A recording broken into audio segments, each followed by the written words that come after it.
네, 안녕하세요. 저는 오늘 강의를 하게 된 이윤경입니다. 네, 여러분 반갑습니다. 네. 네, 오늘 저는 이제 학부모가 알아야 자녀를 보호한다라는 주제로 네, 강의를 하게 됐고요. 우리가 사실 학생들이 학교 생활하면서 어, 전학, 심하게는 퇴학까지 당하는 그런 규정들이 되게 많아요. 그래서 학교폭력이라든지 생활교육위원회, 그다음에 교권보호위원회 이런 데에서 징계 조치로서 퇴학까지도 당할 수 있기 때문에 학부모님들이 그런 규정을 좀 잘 아셔야 내 자녀가 좀 어떤 불이익을 당하는 그런 일들을 미리 막아주실 수 있거든요. 그래서 오늘 우리 학교 생활에, 우리 자녀들의 학교 생활에 필요한 여러 가지 규정들을 좀 살펴보는 시간을 갖도록 하겠습니다. 네. 저는 지금 서울시교육청에 학부모교육 강사로 등록이 돼 있고요. 네, 그리고 학폭자치위원회가 학교에 있을 때부터 2016년부터 중학교, 고등학교에서 주로 학폭위원을 했어요. 그리고 지금은 네, 지원청의 심의위원회로 2020년에 처음 심의위원회로 넘어갔잖아요.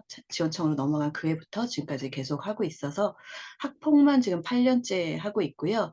네, 그리고 학폭을 하면서 이제 회복적 정의 대화 모임 이런 쪽에 좀 관심을 가지고 교육청에서 2020년부터 그 대화 모임 전문가를 양성을 한 게 있었어요. 그래서 그 1기부터 시작을 했다가 에듀피스라는 전문기관에서 이제 1급까지 수료를 했습니다. 네, 그리고 저는 이제 서울시교육청의 좀 정책 자문위원 같은 활동을 많이 했어요. 그래서 학부모 정책을 만든다든지, 뭐 학생인권 관련된 정책을 만든다든지, 또 뭐 감사 자문위원이나 이런 것들을 많이 활동을 지금도 하고 있고요. 네, 그리고 김영란법이라고 불리는 청탁금지법, 네, 그 해석 자문위원으로도 활동을 하고 있습니다. 책을 좀 여러분들하고 같이 공저한 게 조금 있어요. 그래서 회복적 정의를 담은 학교 회복을 담다라는 책이 2022년에 나왔고요. 그리고 최근에는 대한민국 교육 트렌드 2024에서 학부모 정책 부분을 좀 집필을 했습니다. 한국교육의 오늘을 읽다에서는 좀그 자사고 특목고에 관련된 네, 경쟁교육에 대한 글을 좀 썼고요. 그리고 체벌 거부 선언이라는 책도 같이 냈습니다. 오늘 이제 저는 학교폭력이나 생활교육위원회, 교권보호위원회에 대해서 말씀드릴 텐데 우선 학교폭력에 대해서 좀 설명을 드릴게요. 일단 제가 그 학부모 단체에서 대표를 하면서 상담을 계속 하고 있는데 제일 많이 들어오는 상담이 사실 학폭에 관한 상담이에요. 근데 요즘엔 학교 폭력이 거의 변호사들의 전유물이 돼버렸어요. 그래서 처음부터 아예 변호사를 대동하고 심의위원회 들어오시는 분들도 많습니다. 근데 변호사한테 문의를 하면 어쨌든 그분들은 수임료를 받기 위해서 무조건 학교 폭력으로 거세요라고 얘기하거든요. 그래서 변호사한테 먼저 물어보기 전에 학교폭력 법이 어떻게 돼 있다. 그래서 이런 것들은 학교폭력이구나. 이건 학교폭력이 아니구나. 이런 것들 좀 판단하실 수 있게 오늘 제가 좀 기본적인 것들을 좀 알려드릴게요. 학교폭력이 무엇인가요? 라는 질문을 많이 하세요. 그냥 상대방이 있으면 무조건 학교폭력을 생각하시는데 그렇진 않아요. 네, 그건 뒤에서 조금 더 보충 설명을 드릴게요. 학교 폭력에서 가장 중요한 건 고의성입니다. 네, 고의로 폭력을 행사했느냐 아니냐가 제일 중요해요. 그래서 고의가 아닌 실수로 어쩌다가 뭐 체육 시간에 그냥 실수로 다칠 수도 있고 상대방이 있더라도 실수로 다친 건 학교 폭력이 아니에요. 네, 그래서 학교 폭력이란 학교 내외에서 학생을 대상으로 발생한 상해, 폭행, 감금, 협박, 그러니까 모든 폭력이라고 생각하시면 되고요. 신체 폭력, 또 정신적인 폭력, 그리고 재산상의 피해, 이런 것들이 다 학교 폭력에 해당이 됩니다. 네, 여기 중요해요. 학교 내외에서 학생을 대상으로. 네, 잘 기억해 두시고요. 그래서 학교 폭력이 발생하는 지역은, 범위는 학교 안에서만이 아니다. 학교 내외, 그리고 학생을 대상으로 하는 폭력이다. 네. 그러면 학교 폭력은 누구에게 해당이 될까요? 학교 폭력 보통 이제 관련자라고 얘기하잖아요. 관련 학생이라고 얘기하는데 여기서 학교 폭력의 대상이 되는 학생은 초중등 교육법의 관리를 받고 있는 학교에 다니는 학생을 말합니다. 네, 이것도 중요한 대목이에요. 초중등 교육법의 관리를 받는 학교. 거기엔 초등학교, 중학교, 고등학교, 특수학교, 그다음에 각종 학교 중에 일부가 들어갑니다. 네, 그리고 여기에서 가해 학생이란 직접적으로 폭력을 행사한 학생만을 얘기하는 게 아니고요. 네, 학교 폭력을 행사하거나 오할이죠. 그 행위에 가담한 학생까지를 가해 학생이라고 얘기합니다. 네, 그러면 자, 다음은 학교 폭력일까요? 라는 퀴즈를 내겠습니다. OX 퀴즈예요. 네, 중학생 A가 휴일에 해운대에 놀러 갔어요. 근데 놀러 갔다가 그 동네 대학생 B한테 맞았습니다. 이 경우에 중학생 A는 학교 폭력에 해당이 될까요? 안 될까요? 네, 채팅으로 주셔도 되는데, 네, 이 경우 중학생 A는 학폭에 해당이 됩니다. 피해 학생이 되는 거죠. 네, 그럼 대학생은 학폭에 부를 수 없습니다. 네. 반 친구들이 별명을 부르면서 놀려서 스트레스를 많이 받은 시예요. 어떤 뭐 신체 폭행이나 이런 거 아니고 뭐 진단서가 있는 거 아니지만 스트레스를 많이 받았어요. 이런 경우에 학교 폭력에 해당될까요? 네, 학교 폭력에 해당됩니다. 제가 아까 정신적인 폭력도 학교 폭력에 해당된다고 말씀드렸잖아요. 자, 세 번째, 초등학생 D가 집 근처 놀이터에서 유치원생 E의 돈을 뺏었어요. 자, 이 경우 유치원생 E의 돈을 뺏은 초등학생 D는 학교 폭력에 해당이 될까요? 네, 잘 모르시겠죠? 네, 초등학생 D는 학폭으로 부를 수 없습니다. 유치원생 E도 학폭이 아닙니다. 왜 그럴까요? 네, 제가 앞에서 초중등 교육법이라고 얘기했죠. 초중등 교육법엔 유치원생은 들어가지 않아요. 초중등 교육법의 관리를 받는 학교에 다니는 학생을 대상으로, 이 대상으로라는 얘기는 피해를 입었다는 거예요. 그래서 피해자가 초중고생인 경우, 지금 피해자는 유치원생이죠. 네, 그래서 학폭은 열리지 않습니다.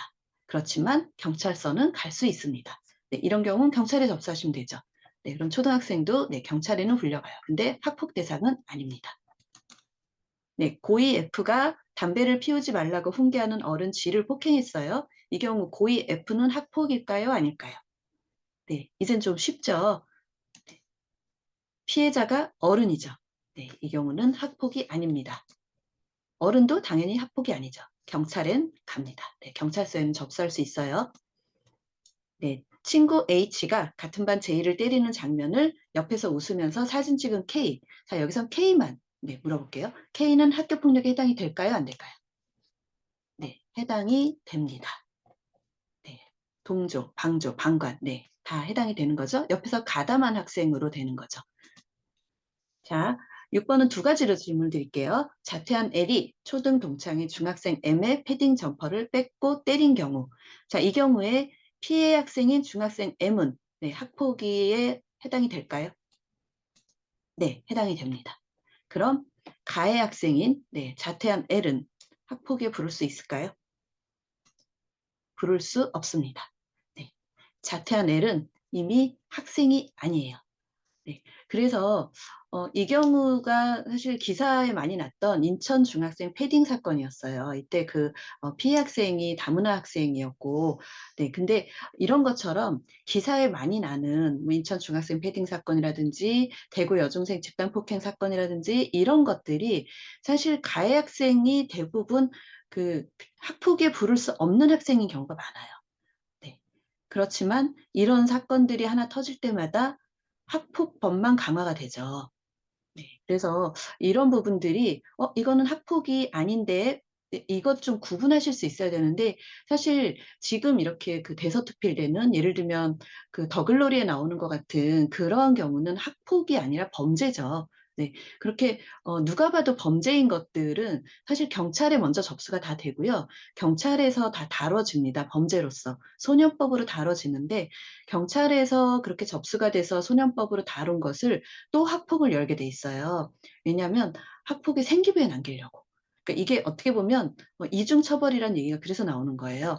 생기부로 관리를 또 하는 거죠, 학생들을. 근데 생기부의 관리를 받는 학생들은 사실 초중등교육법의 관리를 받는 학교에 다니는 학생들만인 거예요. 예를 들면 어, 인가받지 않은 대안학교, 예, 미인가 대안학교라든지 그다음에 국제학교 들어와 있는 경우 뭐 이런 학교에 다니는 학생들은 학폭법의 적용을 받지 않아요. 네. 그리고 이렇게 학교 밖 청소년, 자퇴한 학생이라든지 이런 경우도 학폭법의 적용을 받지 않죠. 근데 지금 교육청에 초등과 중등과의 관리를 받고 있는 그 학교에 다니는 학생들에 한해서만 학폭법의 적용을 받아서 생기부에 또 기재가 되고, 그 생기부가 2026 학년부터는 대학 입시까지 감점 사항이 되는 거예요. 네, 지금의 학폭법은 그렇게 되어 있습니다. 네, 이 부분을 먼저 설명을 드리고 넘어갈게요. 자, 그럼 학교 폭력은 어떤 유형들이 있나요? 보시면 요 왼쪽에 유형에 써 있는 신체 폭력, 언어 폭력, 그다음에 금품갈취, 강요, 따돌림, 성폭력, 사이버 폭력. 네, 이렇게 큰 범주들이 있는데 사실 이걸 외우실 필요는 없어요. 왜냐하면 계속 늘어나고 있거든요. 네, 계속 새로운 유형들이 늘어나서 이걸 어디에 해당시켜야 될지 뭐 이거 고민을 되게 많이 하게 됩니다. 그래서 유형을 외우실 필요는 없는데, 이런 것들이 학교 폭력이구나 아니구나 정도는 아셔야 돼요. 사실 요새는 학폭 아닌 게 거의 없어요. 예. 거의 모든 게 다 학폭이라고 보시면 됩니다. 제가 지금 심의위원을 계속하면서 '이것도 학폭이야.'라고 가장 충격적이었던 게 그거였어요. 중학생 간의 사안이었던 것 같은데, 친했던 친구 간에 인스타를 차단을 한 거예요. 그래서 "제가 나를 차단했어요."라고 학폭으로 올라왔어요. 근데 이것도 내가 정서적으로 굉장히 피해를 봤다. 너무 뭐 이렇게 화가 나고 그래서 잠을 못 잤다. 막 이렇게 해서 학폭으로 접수가 됐습니다. 네. 이런 것까지 학폭이 되는 지금 상황이에요. 그래서 학폭이 아닌 게 없다. 아까 말씀드린 것처럼 학교 내외에서 발생이 된다 그랬잖아요. 네. 그래서 진짜 휴가 때 어디 지방에 놀러 가서도 학폭이 생기는 거고요. 명절이나 뭐 크리스마스 연휴나 이런 때도 학폭은 생깁니다. 그리고 사이버가 있기 때문에 24 시간 학폭은 생겨요. 그래서 선생님들은 빨간 날에도 수시로 학폭 전화를 받습니다, 학폭 담당 선생님은. 그래서 학폭이 아닌 게 없다, 거의. 그다음에 언어 폭력 중에서도 이게 뭐 명백하게 무슨 그 좀 비속어라든지 이런 게 아닌 경우에도 "내가 기분이 상했어요."라고 하면 그것도 정서적인, 네, 그런 폭력으로 해서 학교 폭력이 될 수도 있어요. 뭐 "누구누구 망해라." 했던 것도 학교 폭력으로 인정된 경우가 있습니다. 네, 그만큼 지금 '학교 폭력이 너무 좀 남용되고 있다.'라고 일단 보시면 돼요. 네. 지금 인제 신체 폭력 같은 경우는 사실 학폭 사안으로 올라왔을 때 가장 명확해요. 네. 진단서가 있다거나 아니면은 뭐 사진이 있다거나 증인이 있다거나 그러면 학폭 심의 중에 가장 빨리 끝나는 게 신체 폭력 사안이에요. 이거는 명확하게 딱 드러나거든요. 근데 신체 폭력이 아닌 다른 것들, 뭐 언어 폭력이라든지 뭐 여러 가지 것들은 이게 또 쌍방인 경우도 있고 서로 뭐 어 그 인과관계를 따져야 되는 경우도 있고, 그래서 굉장히 복잡합니다. 그래서 이 학폭 심의를 열 때 막 5 시간, 6 시간 걸리는 경우도 있고요. 옛날에는 새벽까지 한 적도 있었어요. 그래서 한 건이 굉장히 오래 걸릴 수도 있고, 여러 명이 이렇게 관련 학생들이 한 7명 정도 돼서 양쪽 부모님까지 해서 그렇게 번 했던 적도 있었어요. 그래서 학폭이 굉장히 지금 좀 다양해지고 있다. 유형도 다양해지고 그다음에 '학폭이 아닌 게 없을 정도다.'라는 걸 좀 먼저 말씀을 드리고요. 이 학폭에서 제일 좀 이게 왜 학폭이지?'라고 하는 것 중에 많이 오는 게 명예훼손이에요. 어떤 경우가 있냐면, 명예훼손은 사실을 얘기해도 명예훼손에 해당이 됩니다. 예를 들면 "너만 알아."라고 얘기했던 것들이 있어요. 친한 친구들끼리도 이거는 "내가 사실 이런 이런 일이 있었어."라고 나의 비밀을 친한 친구 A한테 얘기를 했습니다. 근데 이 A가 B한테 얘기한 거예요. "너만 알아." 하고 얘기했죠. B는 또 C한테 얘기하고, 이렇게 돌고 돌고 돌아서 결국 처음에 얘기했던 저한테까지 왔어요. 네, 그런 경우에 학폭이 될 수 있어요, 명예훼손으로. 왜냐하면 "너만 알라고 했잖아." 네. 근데 그게 돌고 돌고 돌아서 온 거죠.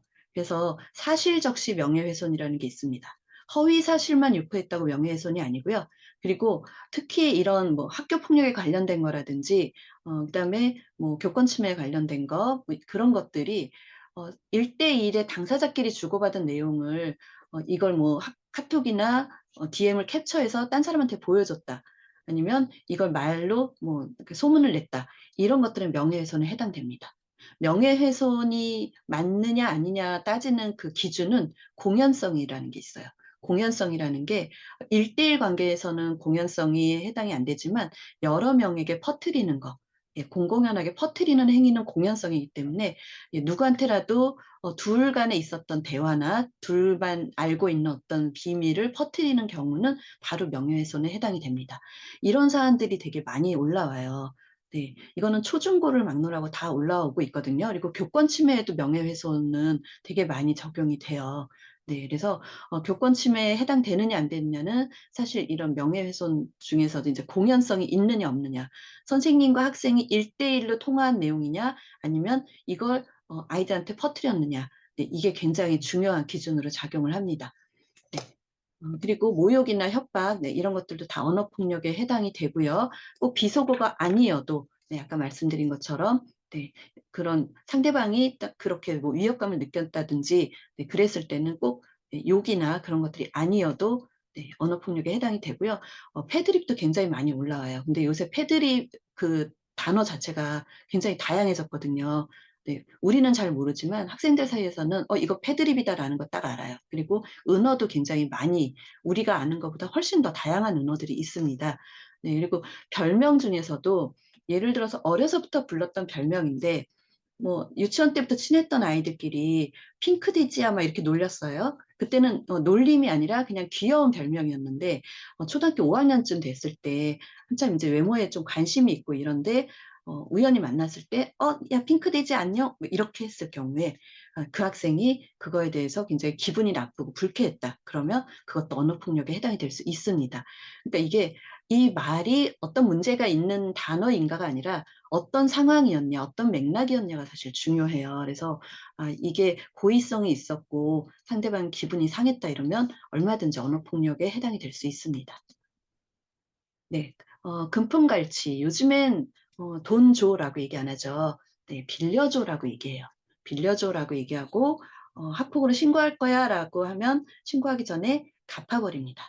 네, 갚으면 학폭이 아니에요.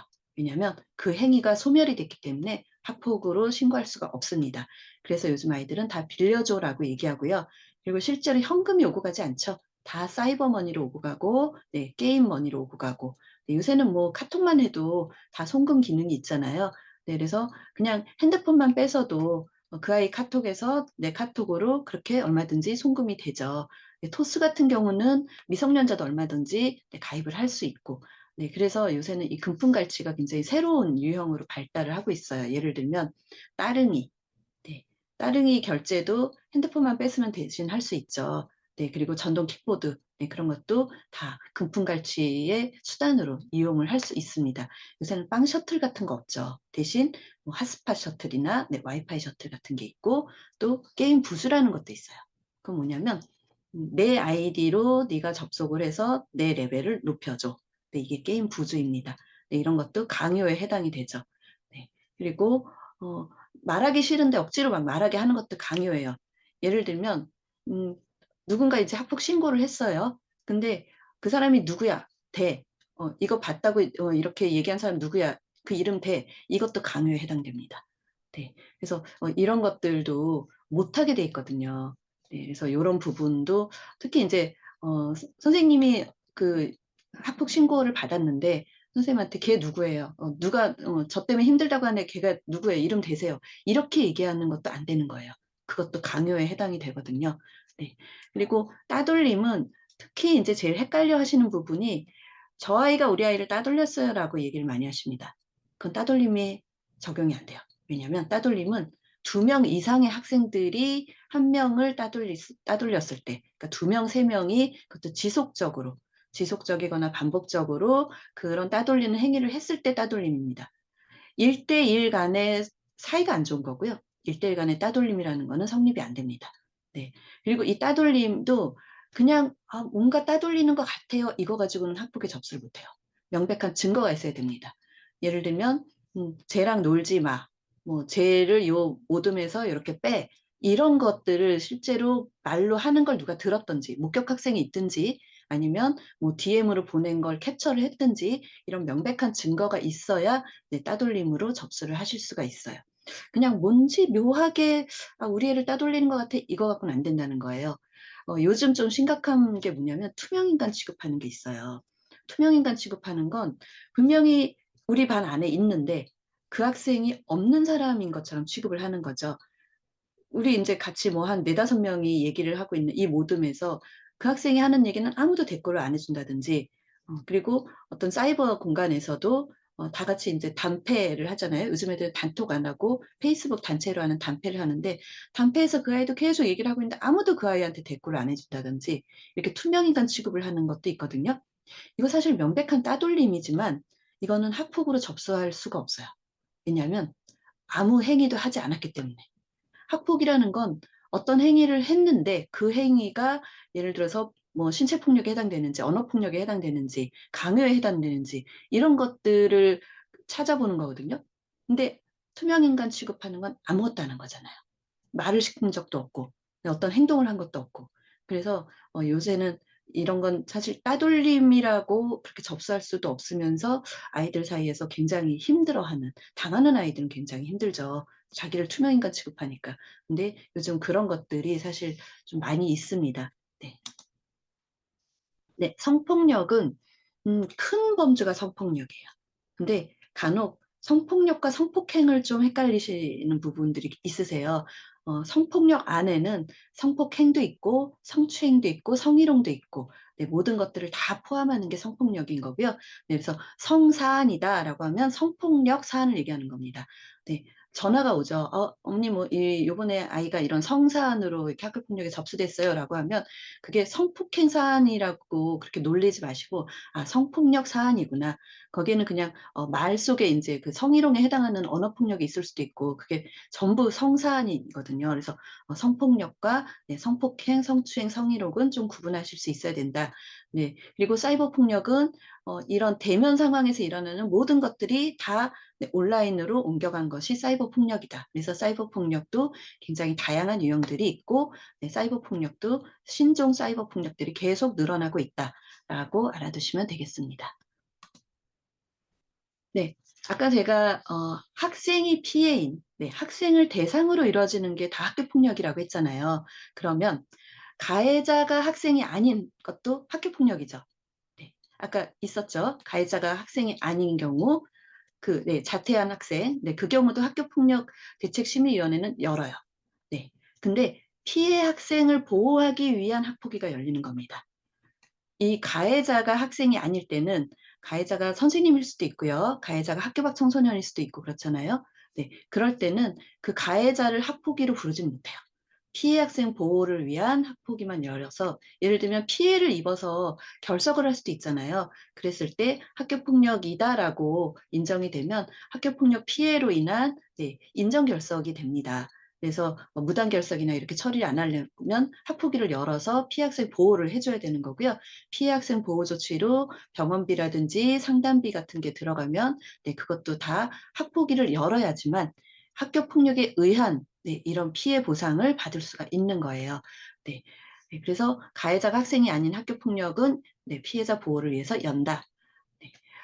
그런데 이 중에 인제 상대방이 교사인데 이런 경우에 아동학대로 신고가 됐다, 그런 경우는, 네, 학폭을 열지 않고 아동학대 쪽으로 합니다.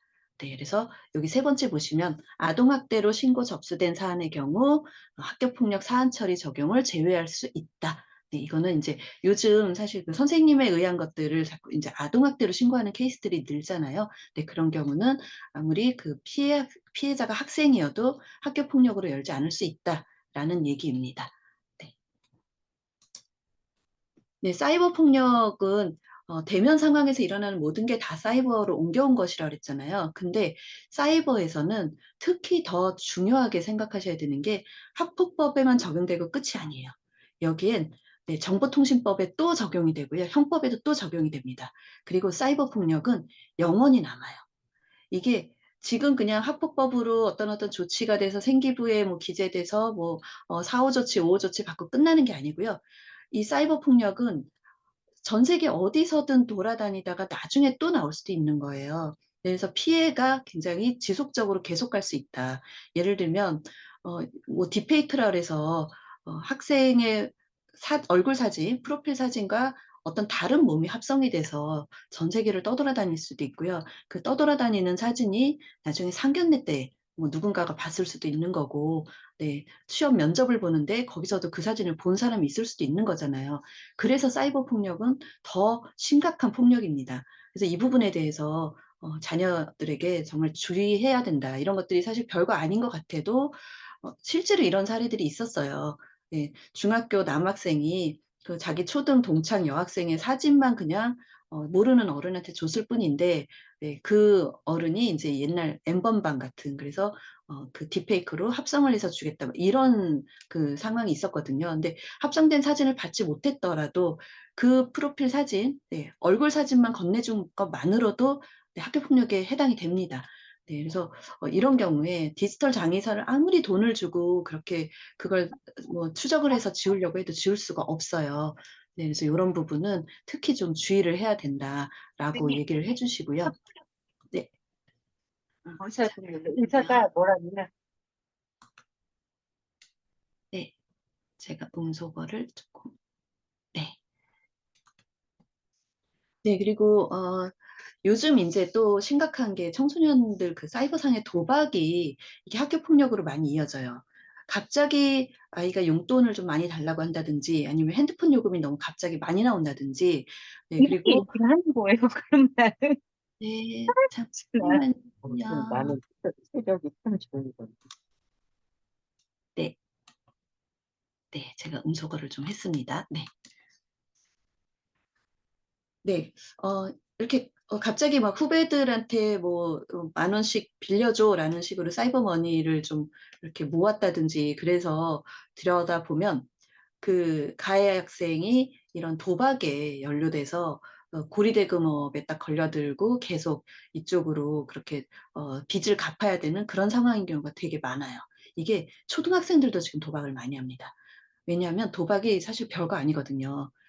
그냥 우리 왜 핸드폰 보다 보면 기사 하나 보려래도 이 광고나 이 스팸들 때문에 거의 기사가 안 보일 정도로 막 팝업이 뜨잖아요. 학생들이 보는 것도 똑같아요. 근데 거기에서 보면 그냥 그 사다리 게임, 뭐 달팽이 게임, 뭐 이런 주사위 게임 이런 식으로 진짜 별거 아닌 것들이 툭툭 올라와요. 그러면 그거 한번 이렇게 딱 클릭해 보면 뭐 갑자기 뭐 1등 했습니다라고 해서 뭐 배팅 금액 주기도 하고 그렇게 되잖아요. 그래서 처음엔 무료로 막 시작을 합니다. 그리고 또 배팅할 수 있게 뭐 이벤트로 이렇게 당첨돼서 무료로 또 제공을 해줘요. 그러다가 이제 빌려주는 거예요. 네, 그렇게 사이버상에서 돈을 빌려주면서 네, 이게 나중에 고리대금이 되죠. 근데 이게 청소년 간에도 지금 네, 고리대금업이 많이 등장을 했어요. 실제로 제가 다뤘던 사안에서도 이게 고리대금인 줄도 모르고 하루에 20%씩 이렇게 이자를 붙이는 거예요, 청소년들끼리. 그래서 아니 이거를 왜 이렇게 많이 네가 빌려준 거는 10,000원밖에 안 되는데 왜 하루에 20%씩 이자가 붙어? 그랬더니 다 그런 줄 알았다라는 거예요. 그게 이자가 얼마큼 붙는 게 정상인 건지도 모르고 그냥 당연히 다 이렇게 하는 건 줄 알고 20-30%면 굉장히 고리대금이잖아요. 사실 이자를 붙이는 것도 잘못된 건데 그런 거에 대한 관념이 없는 거예요. 그래서 초중고를 막론하고 지금 도박이 굉장히 많습니다. 이게 이름이 토토예요. 네, 우리 옛날에 긁었던 그 네, 동전 긁었던 토토 있죠. 그게 사이버상으로 똑같은 이름으로 토토입니다.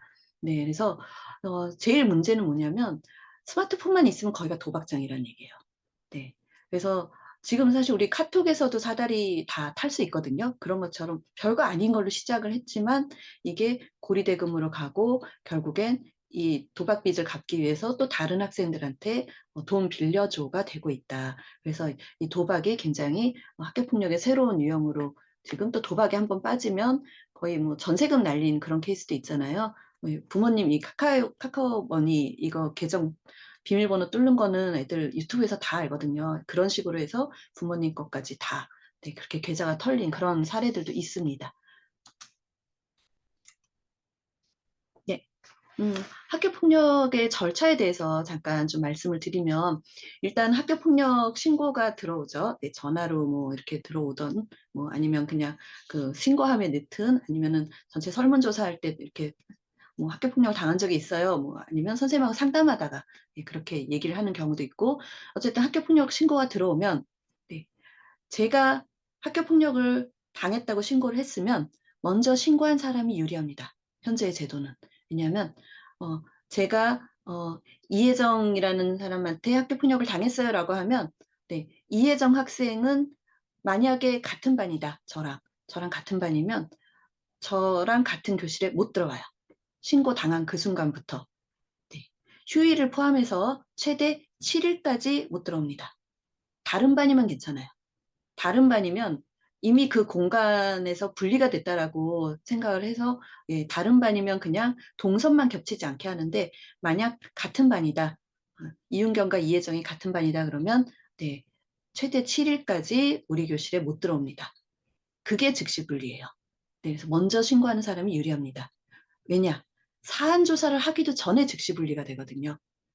제가 신고를 한 게 맞는지, 그리고 제가 피해를 입은 게 맞는지, 제가 가해일 수도 있잖아요. 가피해가 바뀌었는지, 이게 잘못 오인 신고를 한 건지, 그런 걸 따지기도 전에, 그게 바로 사안조사거든요. 이게 학교폭력이 맞는지 아닌지부터 따지는 게 사안조사인데, 이 사안조사도 하기 전에 즉시 분리부터 하게 돼 있습니다. 지금의 법이 그래요. 네. 이상하죠. 이게 사실 제일 문제예요. 지금 학폭법의 가장 큰 문제가 이건데 기존에는 최대 3일이었는데 이게 올해 9월 1일부터 최대 7일까지로 늘어났습니다. 네. 어쨌든 그렇게 해서 학교폭력 신고를 접수하자마자 상대방 즉시 분리 가능하고요. 그다음에 사안 조사를 해서 이 사안 조사 과정에서는 관련된 학생들을 다 조사하게 돼 있습니다. 목격 학생도 조사하고, 네, 그래서 관련 학생들한테 확인서를 다 받습니다. 네. 학교 안에 학교폭력 전담기구가 있어요. 그래서 학교폭력 전담기구에 접수가 됩니다. 반드시 학교폭력 전담기구를 거쳐야 돼요. 그래서 학교폭력 전담기구에서는 이거를 우리 학교 자체 해결을 할 것이냐 말 것이냐 여부를 판단하는 곳이 학교폭력 전담기구예요. 네. 학교폭력 전담기구는 예전에도 있었어요. 근데 그때는 선생님들로만 구성이 돼 있다가 학교폭력대책자치위원회가 학교에서 없어지고 교육지원청으로 넘어갔잖아요. 그게 2020년인데 그때 지원청으로 넘어가면서 학교폭력 전담기구 안에 학부모까지 더 추가를 합니다. 네. 그래서 우리 학교의 학교폭력 전담기구가 예를 들어서 6명이다. 그러면 그중에 3분의 1 이상은 학부모로 구성하게끔 돼 있어요. 그래서 2명 이상은 반드시 학부모가 들어가야 됩니다. 그게 학교폭력 전담기구고요. 학교폭력 전담기구에서는 처음 우리 학교 학폭 사안이 발생이 되면 학교폭력 전담기구를 열어야 되고 예, 전담기구에서는 우리 학교 자체 해결할지 말지만 판단할 수 있다. 그래서 전담기구를 열었는데 아 이건 학교에서 자체 해결을 할 수가 없다라고 판단이 되면 네, 그 다음에 지원청의 심의위원회로 넘기는 겁니다. 네, 심의위원회는 교육지원청에서 하고요. 네, 지금 교육지원청은 서울시 교육청 산하에 11개 교육지원청이 있어요. 그래서 한 교육지원청에서 2개구 내지는 3개구를 담당하고 있고요. 네. 그래서 심의위원회가 열리면 거기서 이게 학교폭력인지 아닌지부터 심의를 합니다. 그래서 학교폭력이면 1호부터 9호에 해당하는 가해 학생 조치, 그 다음에 1호부터 6호에 해당하는 피해 학생 보호 조치를 내려야 돼요. 학교폭력인데 조치가 하나도 내려지지 않는 건 없어요. 근데 어쩔 때 그럼 조치 없음이 되냐? 학교 폭력이 아닌 경우. 네. 학교 폭력이면 1호부터 9호까지 조치가 있어야 되고 학교 폭력이 아니다라고 하면 네, 그건 학교 폭력 아님으로 결과가 나오는 겁니다. 학교 폭력인데 조치 없음이란 건 없는 거예요. 네. 그래서 학교 폭력에서 학교 폭력이 맞고 네, 학교 폭력 심의위원회에서 학교 폭력이 맞고 그게 조치가 나왔는데 조치는 각 집으로 통보가 돼요. 우편으로 통보가 됐는데 피해 학생이든 가해 학생이든 이 조치가 피해 학생이 보기에 이건 너무 약한 것 같아. 가해 학생이 보기에 이거 너무 심해. 그러면 불복할 수 있어요. 네. 그래서 불복할 때는 교육청에 불복을 접수할 때는 행정심판이 되는 거고요. 따로 변호사를 사서 법원에 불복을 신청할 땐 행정소송이 되는 겁니다. 네. 요런 절차를 거치게 돼 있습니다. 네. 학교폭력은 관련자가 직접 신고해야 되나요? 네, 학교폭력은 조치가 완전히 결정이 되기 전까지는 절대로 가해 학생, 피해 학생이라고 얘기하면 안 돼요. 관련 학생이라고 얘기합니다. 네, 그러면 관련 학생들이 직접 신고하나요? 라는 질문을 네, 했을 때 일단 학교폭력 신고전화 117 아시죠? 이거는 학교 안이든 밖이든 네, 언제든 117로 접수를 하시면 이건 경찰로 연결이 됩니다. 학교폭력 신고센터로 연락이 되는 거고요. 117로 전화하지 않고 학교 안에다 신고하는 방법은 네 요렇게 3 가지 방법이 있습니다. 일단 구두로 하는 경우가 있겠죠. 뭐 피해 학생이든 목격 학생이든 아니면 보호자가 전화를 했든 직접 교사한테 말하는 경우, 담임 선생님한테 말씀하실 수도 있고 뭐 생활지원부장 선생님한테 얘기하실 수도 있고요. 네. 그리고 교사가 관찰을 해서 발견할 수도 있죠. 예를 들면 뭐 보건실에 갔는데 "이거는 그냥 넘어진 게 아닌 것 같다."라고 보건 선생님이 네 발견하실 수도 있는 거고, 또 교사가 개별적으로 학생 상담을 하다 보니까 이거는 학폭 사안이야."라고 파악할 수도 있습니다. 그러니까 본인이 직접 신고하지 않아도 된다라는 거예요. 네, 교사가 발견을 했을 때도 학폭으로 신고를 해야 됩니다. 네. 그리고 신고함이라는 게 있죠, 학교에. 네, 이 신고함에 그냥 투서로 넣어도 됩니다. 근데 이 신고함은 위치가 어쨌든 누가 넣었는지를 이렇게 보면 안 되기 때문에 네 신고서를 넣는 그게 누가 볼 수 있는 그런 곳이 아니라 좀 네 이렇게 발견하지 못하는 그런 데에다 신고함을 두고, 대신 그 신고함이 어디에 있다라는 건 학생들한테 다 알려줘야 되는 거죠. 네. 학생도 모르게 신고함을 두는 거는 말이 안 되는 거고요. 네, 그리고 설문조사가 있습니다. 네, 매년 학교폭력 피해 설문조사를 하게 돼 있고요. 네, 그리고 이 설문조사에서 "나는 실제로 학교 폭력이 당한 적이 있다."라고 네 이렇게 기재를 하는 경우도 있습니다. 그래서 이런 식으로 본인이 직접 신고하지 않아도 된다. 네. 그리고 학교는 이 학교 폭력 사안이 발생을 했으면 반드시 학교 폭력으로 접수를 해야 된다. 네. 라는 것을 알아두시면 좋겠습니다. 요즘 그 학교 폭력이 방관하는 경우가 많다는 기사 보셨을 거예요.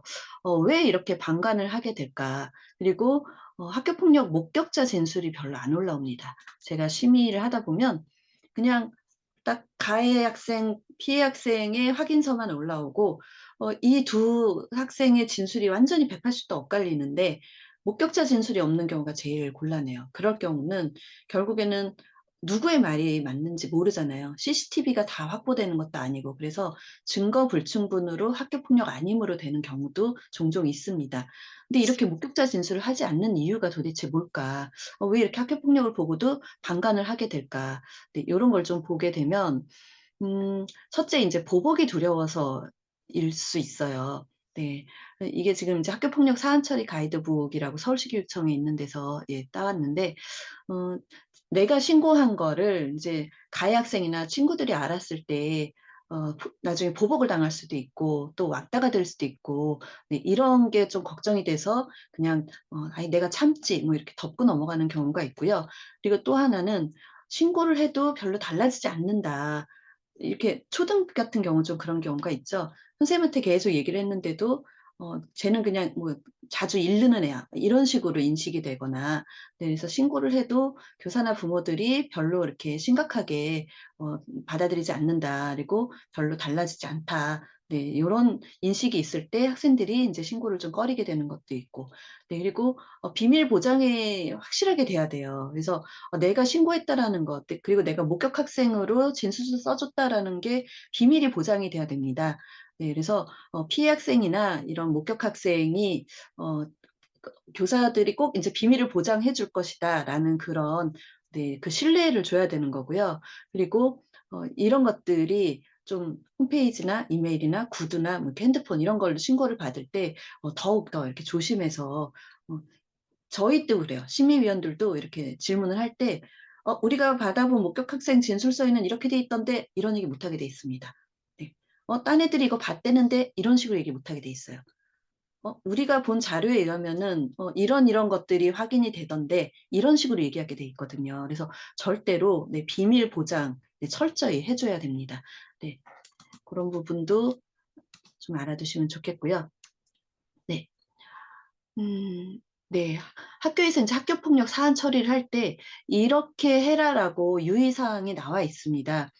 그래서 사실 학교 폭력 아닌 게 없을 정도라고 했잖아요. 본의 아니게 학교 폭력에 뭐 가해든 피해든 이렇게 접수가 되는 경우가 있어요. 그랬을 때 교육청에서는 "이렇게 처리를 해라. 이렇게 주의를 해라."라는 가이드북이 내려와 있습니다. 일단 사안이 발생했을 때 제가 끝까지 관련 학생으로 얘기를 해야 된다 그랬잖아요. 공정하고 객관적인 자세로 그렇게 얘기를 해야 됩니다. "네가 가해지. 네가 피해지." 이렇게 하면은 거기서부터 일단 객관성이 무너지는 거예요. 그래서 공정하고 객관적인 자세 네 그리고 학생과 학부모의 상황이나 그 심정에 대해서 이해를 하고 공감을 해야 됩니다. 사실 이렇게 학폭에 딱 관련이 되면 다른 옷을 입는다고 표현을 해요, 우리는. 그동안 전혀 안 그랬던 사람들도 일단 학교 폭력이라는 말을 듣는 순간 학교 폭력의 옷을 입고 완전히 사람이 돌변할 수밖에 없습니다. 그러면 그게 상황이 그 사람을 그렇게 만든 거지 그 사람이 원래 그런 사람이 아닌 거거든요. 근데 생각해 보세요. 내가 학교 폭력 당사자가 됐다 그러면 지금까지 아무리 그 냉정하고 막 그 합리적이었던 분들도 그렇지 않을 수밖에 없어요. 그러니까 그렇게 변화하는 건 '아 이럴 수밖에 없구나.'라는 거를 일단 이해를 하고 네 그래서 이게 그 감정적으로 나올 수도 있지만 그런 부분들이 최대한 좀 충분히 이해를 합니다. 하지만 좀 해결에 도움이 되는 쪽으로 이렇게, 이렇게 좀 해 보시면 좋겠습니다. 네 라는 것들이 일단 좀 필요하다라는 거죠. 네. 그리고 음 일단 이 학교 폭력에 관련된 사안 조사를 할 때는 학생들을 철저하게 1대1로 분리해서 조사를 해야 됩니다. 간혹 관련 학생을 다 같이 모아 놓고 진술서를 쓰게 했다라는 그런 상담이 접수되는 경우가 있어요. 이거 절대로 안 됩니다. 네. 개별적으로 다 네 확인서를 써야 되는 거고요. 그리고 성급하게 화해를 그렇게 종용해서는 안 됩니다. 교사가 "야 너랑 너랑 그냥 그 서로 사과하고 끝나." 이렇게 하면 안 된다라는 거예요. 이게 화해해라는 것도 사실 이게 당한 사람한테는 좀 폭력적이라는 얘기도 있어요. 어 "제가 잘못했는데 왜 나한테 사과를 하라고 왜 나한테 화해하라 그러지? 나는 화해하기 싫은데. 나는 쟤한테 아직 사과를 못 받았는데." 이렇게 얘기할 수 있거든요. 그래서 네 축소하고 은폐하는 것도 안 되지만 "성급하게 화해를 종용하지도 말아라."라는 얘기가 있고요. 네 그리고 가능하면 이 사안 조사는 "수업 시간 이외의 시간을 활용해라." 네 "학습권을 침해하지 말아라."라는 얘기입니다.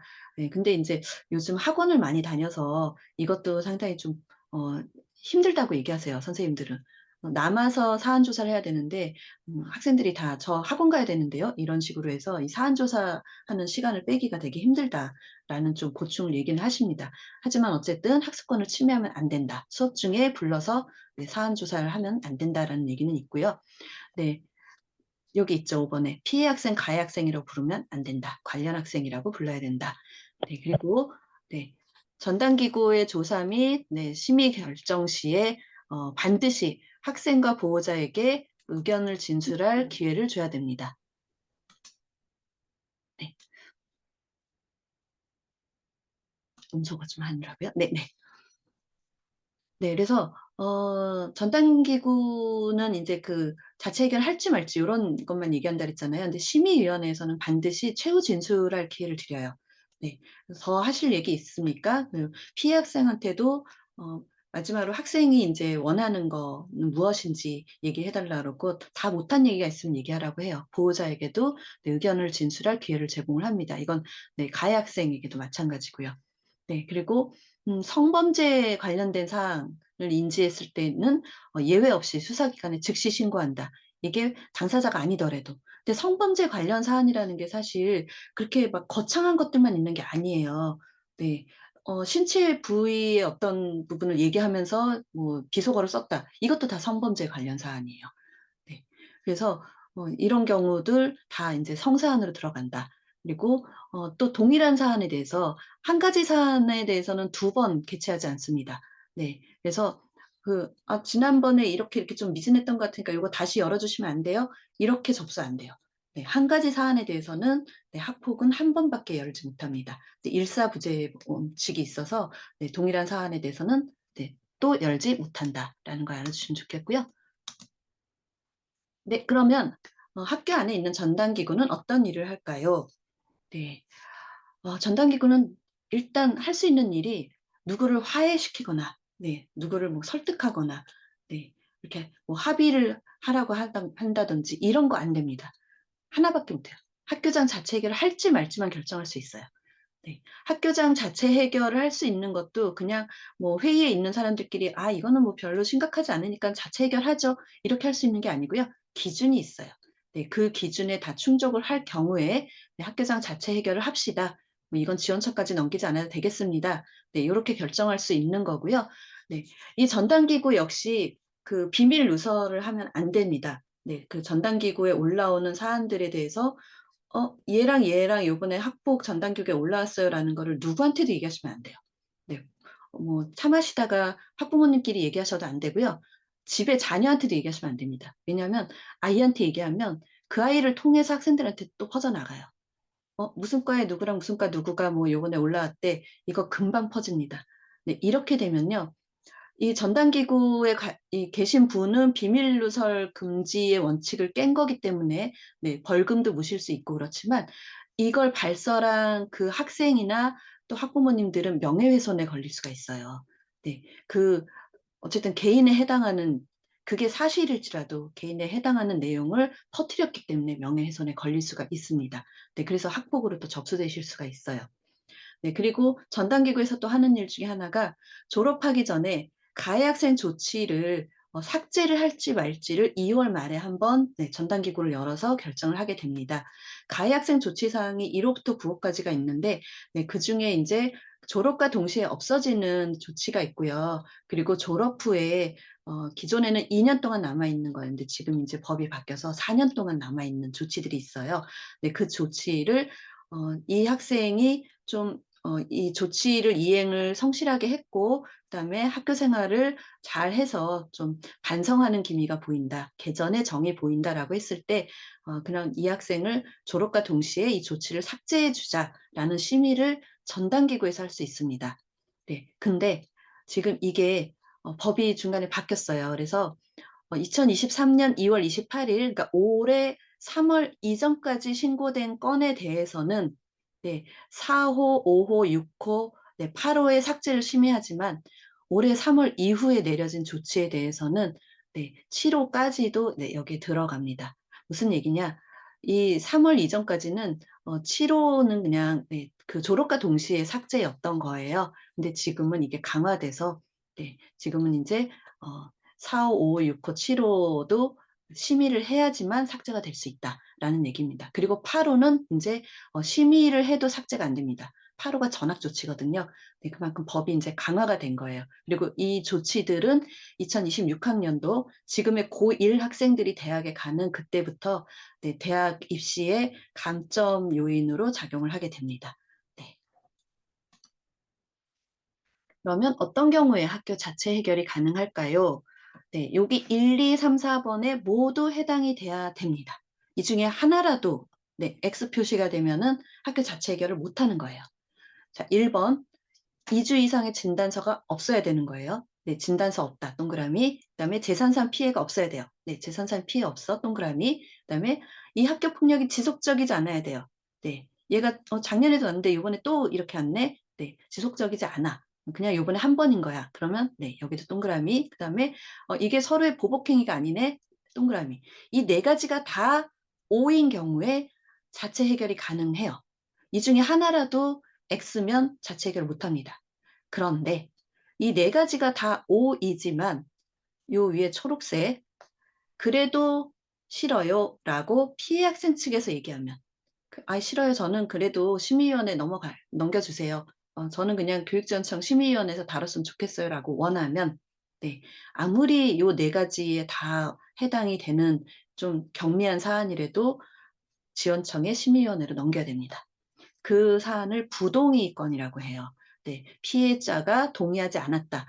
그래서 부동의건으로 이렇게 지원청 심의위원회로 넘어오는 것들이 많이 늘고 있습니다.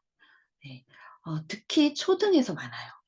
초등은 사실 경미한 사안들이 많거든요. 근데 왜 이렇게 부동의로 심의위원회까지 오냐? 이미 학생들끼리는 다음날 그냥 서로 화해를 하고 놀아요. 그리고 사실 지금 이렇게 심의위원회까지 올라오려면 지금 사안이 너무 많이 밀려서 거의 한 4 개월 걸려요. 그러면 초등 아이들 같은 경우는 오늘 급식에서 뭐 먹었는지도 까먹잖아요. 물론 뭐 고등학생도 까먹죠. 근데 4 개월 후에 와서 "너 4 개월 전에 뭐 서로 이런 학교 폭력 건이 언제 일어난 거야? 뭐 4 교시 쉬는 시간이었어? 아니면 급식 시간이었어? 계단에서 있었던 일이야? 뭐 현관에서 신발 갈아 신다가 있던 일이야?" 기억 하나도 못 해요. 근데 예, 그런 건들이 인제 계속 올라오고 있는데 초등은 부모 싸움인 경우가 많아요. 부모님들끼리 감정 싸움.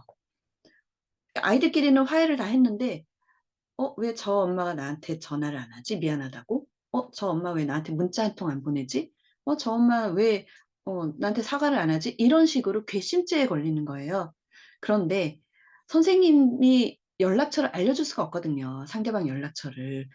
그러니까 저는 "저 엄마한테 사과하고 싶으니까 연락처 좀 알려주세요."라고 해도 선생님은 알려줄 수가 없어요, 개인정보 보호 때문에. 네, 그리고 선생님이 학교 폭력에서 개입할 수가 없어서 그건 학생들끼리 사실 해결을 하든지, 특히 인제 고등학생 정도 되면 상대방 부모님한테 좀 사과하고 싶다든지 "우리 아이가 잘못한 거에 대해서 빨리 사과를 하고 싶다."라고 했을 땐 학생들끼리 하는 게 제일 좋아요.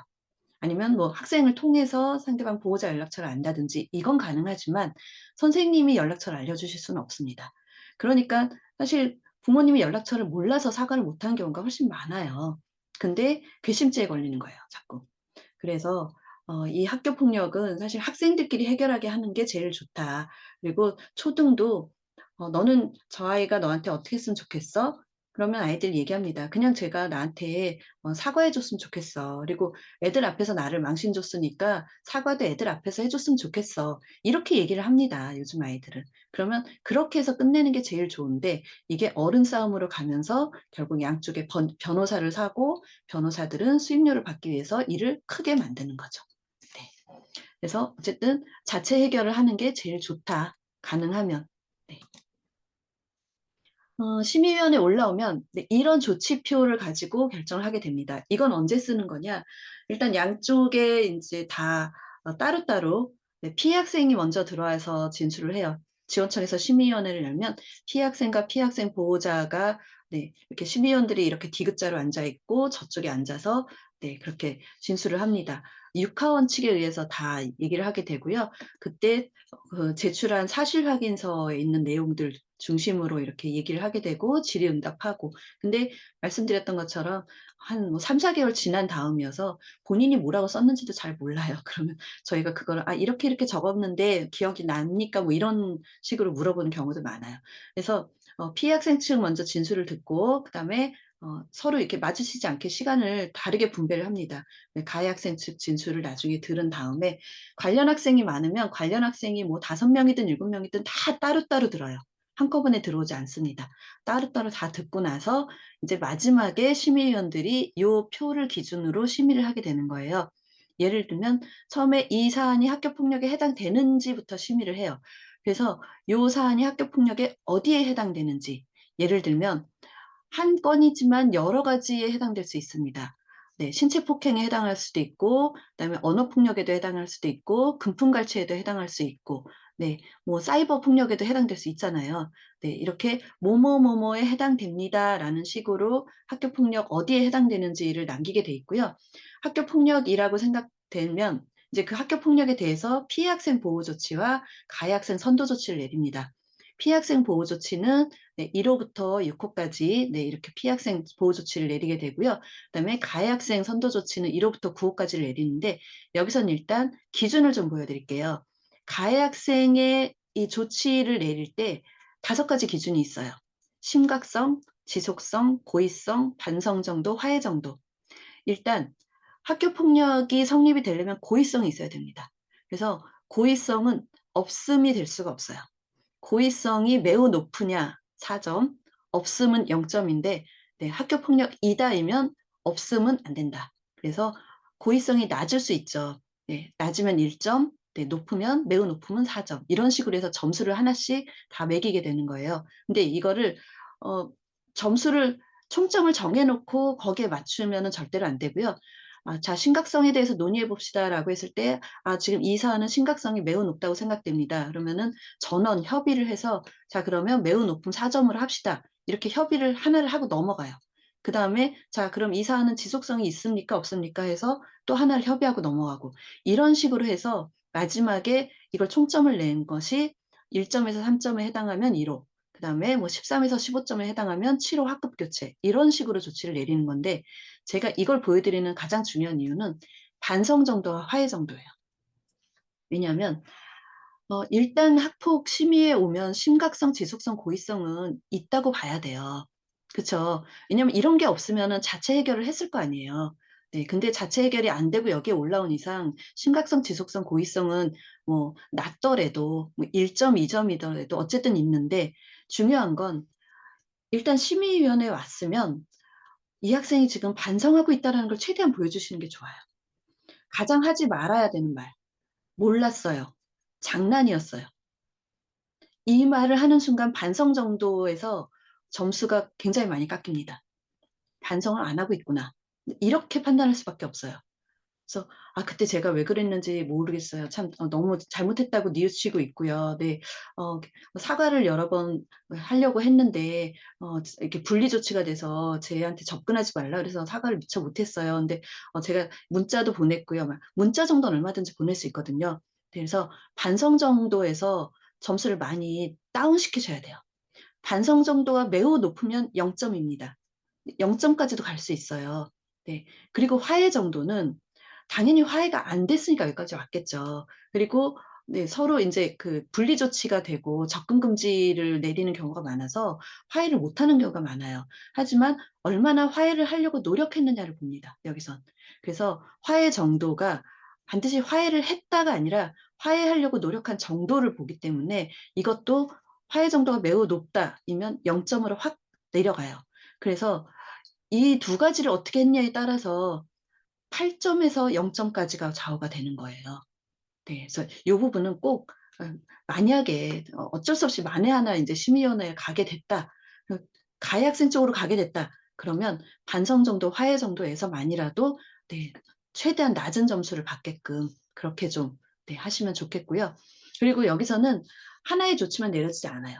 여러 가지를 병가해서 내릴 수 있어요. 예를 들면 네 7호 학급 교체가 내려졌어요. 근데 7호 학급 교체를 내리면서 사회봉사 그러니까 5호 특별교육과 그다음에 2호 보복금지와 1호 서면사과 이렇게 4 가지가 한꺼번에 내려지기도 합니다.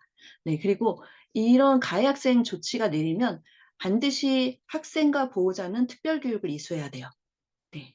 특별교육 이수는 학생 몇 시간, 보호자 몇 시간 이런 식으로 내려지고요. 이걸 이행하지 않았을 때 또다시 네 조치가 내려집니다. 그래서 특별교육 몇 시간 이거를 받게 되면 네 그걸 반드시 이수를 하셔야 된다라는 거. 네. 그리고 보통 인제 보복금지는 졸업식까지 되고요. 네 서면 사과는 뭐 조치를 내린 이후 뭐 일 주일이나 보름 이전에 뭐 고 안에 해야 된다 이런 언제까지 이행해야 된다라는 이행 기간까지 다 나옵니다. 네 그게 서면으로 다 통지가 되고요. 이 통지를 받고서 이거 너무 높아."라고 했을 땐 거기에 정해진 기한 안에 불복 조치를 하면 돼요.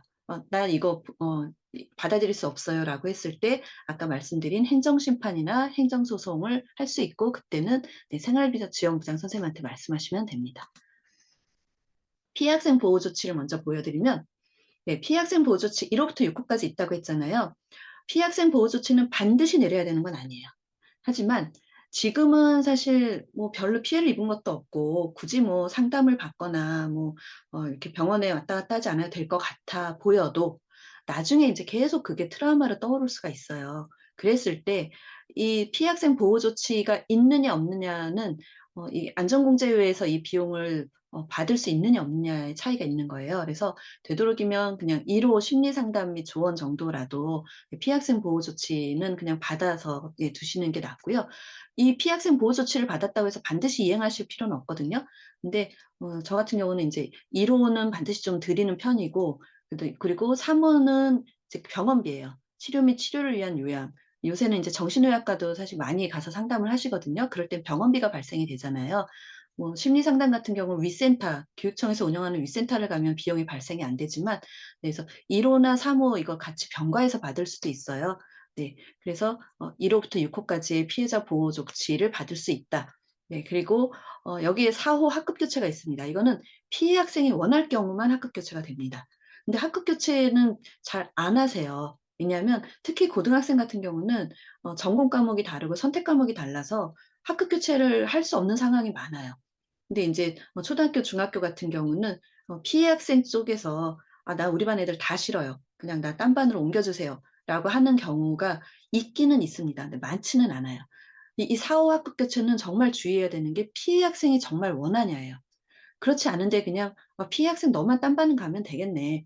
이런 식으로 남용하면 안 되거든요. 그래서 피해 학생을 보호하기 위한 4호 학급 교체는 좀 주의를 요한다. 그래서 정말 피해 학생이 원하는 경우에만 학급 교체를 해줄 수 있다. 네, 그리고 5호 전학 권고는 원래 있었는데 삭제시켰습니다. 같은 이유에서 삭제가 된 거예요. 피해 학생 너만 전학 가면 되겠네라고 남용한 사례들이 많았던 거예요. 그래서 전학 권고는 아예 없애버렸습니다. 네, 그래서 네, 이런 식으로 피해 학생 보호 조치를 내릴 수 있다. 특히 초등에서 굉장히 많이 발생하는 그 잘못된 사례들인데 보호자가 상대방 아이한테 직접 연락을 하신 경우가 있어요. 문자를 보내거나 카톡을 보내거나 그 아이 폰으로 "나 누구 엄만데." 이렇게 연락하거나 지금 뭐 고등학생들은 사실 별로 그런 일이 많지는 않을 것 같지만 네 초등학교, 중학교에도 많이 발생을 합니다. 그랬을 때 아동학대로 신고당하실 수 있어요. 네. 가해자가 성인이니까 학교폭력으로 불리어지진 않죠. 근데 아동학대로 신고되실 수 있습니다. 왜냐면 네 상대방 피해가 학생이잖아요. 근데 제가 아무리 그냥 점잖게 "아 나는 누구 엄만데 혹시 이런 일이 있었니?" 막 이렇게 문자를 보냈어도 그 문자를 받는 초등학교 학생은 이게 되게 위협적으로 느껴질 수 있거든요. 네. 그랬을 때는 이게 아동학대로 신고가 되실 수 있습니다. 옛날에는 교문 앞에 서 계시기도 했죠. "누구지?" 막 이러면서 "네가 우리 애 때렸니?" 그리고 네 교실로 찾아가기도 하셨죠. "어떻게 생겼는지 좀 보자." 막. 그리고 그 어떤 프로에서는 뭐 "따끔하게 훈육해야 된다."라고 얘기하는 바람에 "아 그건 나쁜 거야. 너는 다시는 그러면 안 돼."라고 따끔하게 알아듣게 훈육하시는 내 아이한테는 하셔도 돼요. 근데 남의 아이한테 하시면 아동학대로 바로 신고되십니다. 그래서 요 부분 네 주의하셔야 되고요. 그리고 학폭에 관련된 어떤 사안도 조치가 내려진 이후에도 얘기를 하시면 안 됩니다. 예를 들면 피해 학생 측에서 쟤 지금 뭐 3 일째 안 나오고 있는 거 사실 그 내가 학폭 걸어서 가해 학생 조치로 3일 출석 정지 받아서 그런 거야."라고 얘기하시는 순간 그다음에 다시 명예훼손으로 거꾸로 들어올 수 있어요. 네. 제가 명예훼손의 가해자가 되는 걸로. 그걸 얘기하시면 안 되는 거예요. 학교 폭력에 접수했다라는 것도 얘기하시면 안 되고 어떤 조치가 내려졌다도 얘기하시면 안 됩니다. 가해든 피해든. 심지어 그런 경우도 있었어요. 가해 학생 측에서 인제 그 피해 학생의 이런 치료비가 들어가는 거는 일단 안전공제에서 먼저 치료비를 주고 이 가해 학생한테 구상권을 청구합니다. 그러면 가해 학생이 그 치료비를 내야 되거든요. 그랬을 때 어떤 가해 학생이 그 피해 학생의 병원비를 "저 병원비 내가 대고 있는 거잖아." 이런 식으로 얘기한 사례가 있었어요. 네. 그 경우 100% 명예훼손으로 다시 옵니다. 네. 그래서 이런 것 조심하셔야 된다라는 거 네 가피해가 바뀌어서 나중에 다시 올라올 수 있다라는 것 좀 주의하시고요. 음 네. 가해 학생 조치. 가해 학생 조치는 사실 원래는 가해 학생 선도를 위한 조치예요. 교육적인 목적의 선도 조치인데 지금은 거의 무슨 형법처럼 돼 버렸죠. 형사법처럼. 네. 그래서 가해 학생 조치는 1 호부터 9 호까지 있습니다. 중학교까지는 9 호가 없죠. 의무 교육이기 때문에 전학까지만 8 호까지만 있어요. 근데 고등학교는 퇴학까지 가능합니다. 네 그래서 가해 학생 조치는 1 호는 서면 사과, 9 호는 퇴학. 그래서 호수가 커질수록 점점점 네 징계가 무거워지는 거고요. 이건 역시 인제 앞에서 말씀드린 것처럼 여러 가지의 조치를 네 병과해서 같이 조치를 내릴 수 있는 거고요.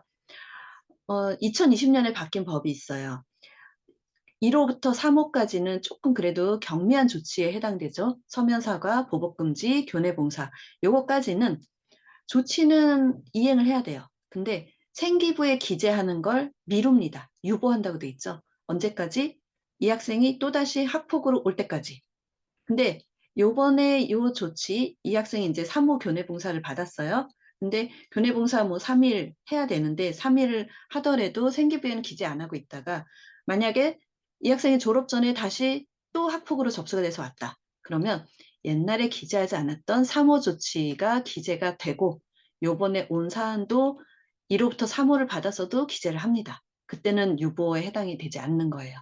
네. 그래서 한 번만 봐 준다는 얘기예요. 네. 1 호부터 3호 조치를 받았을 때 한 번은 봐 줬는데 그다음에 또 오면 "다 기재할 거야." 이게 인제 학생부 기재 유보고요.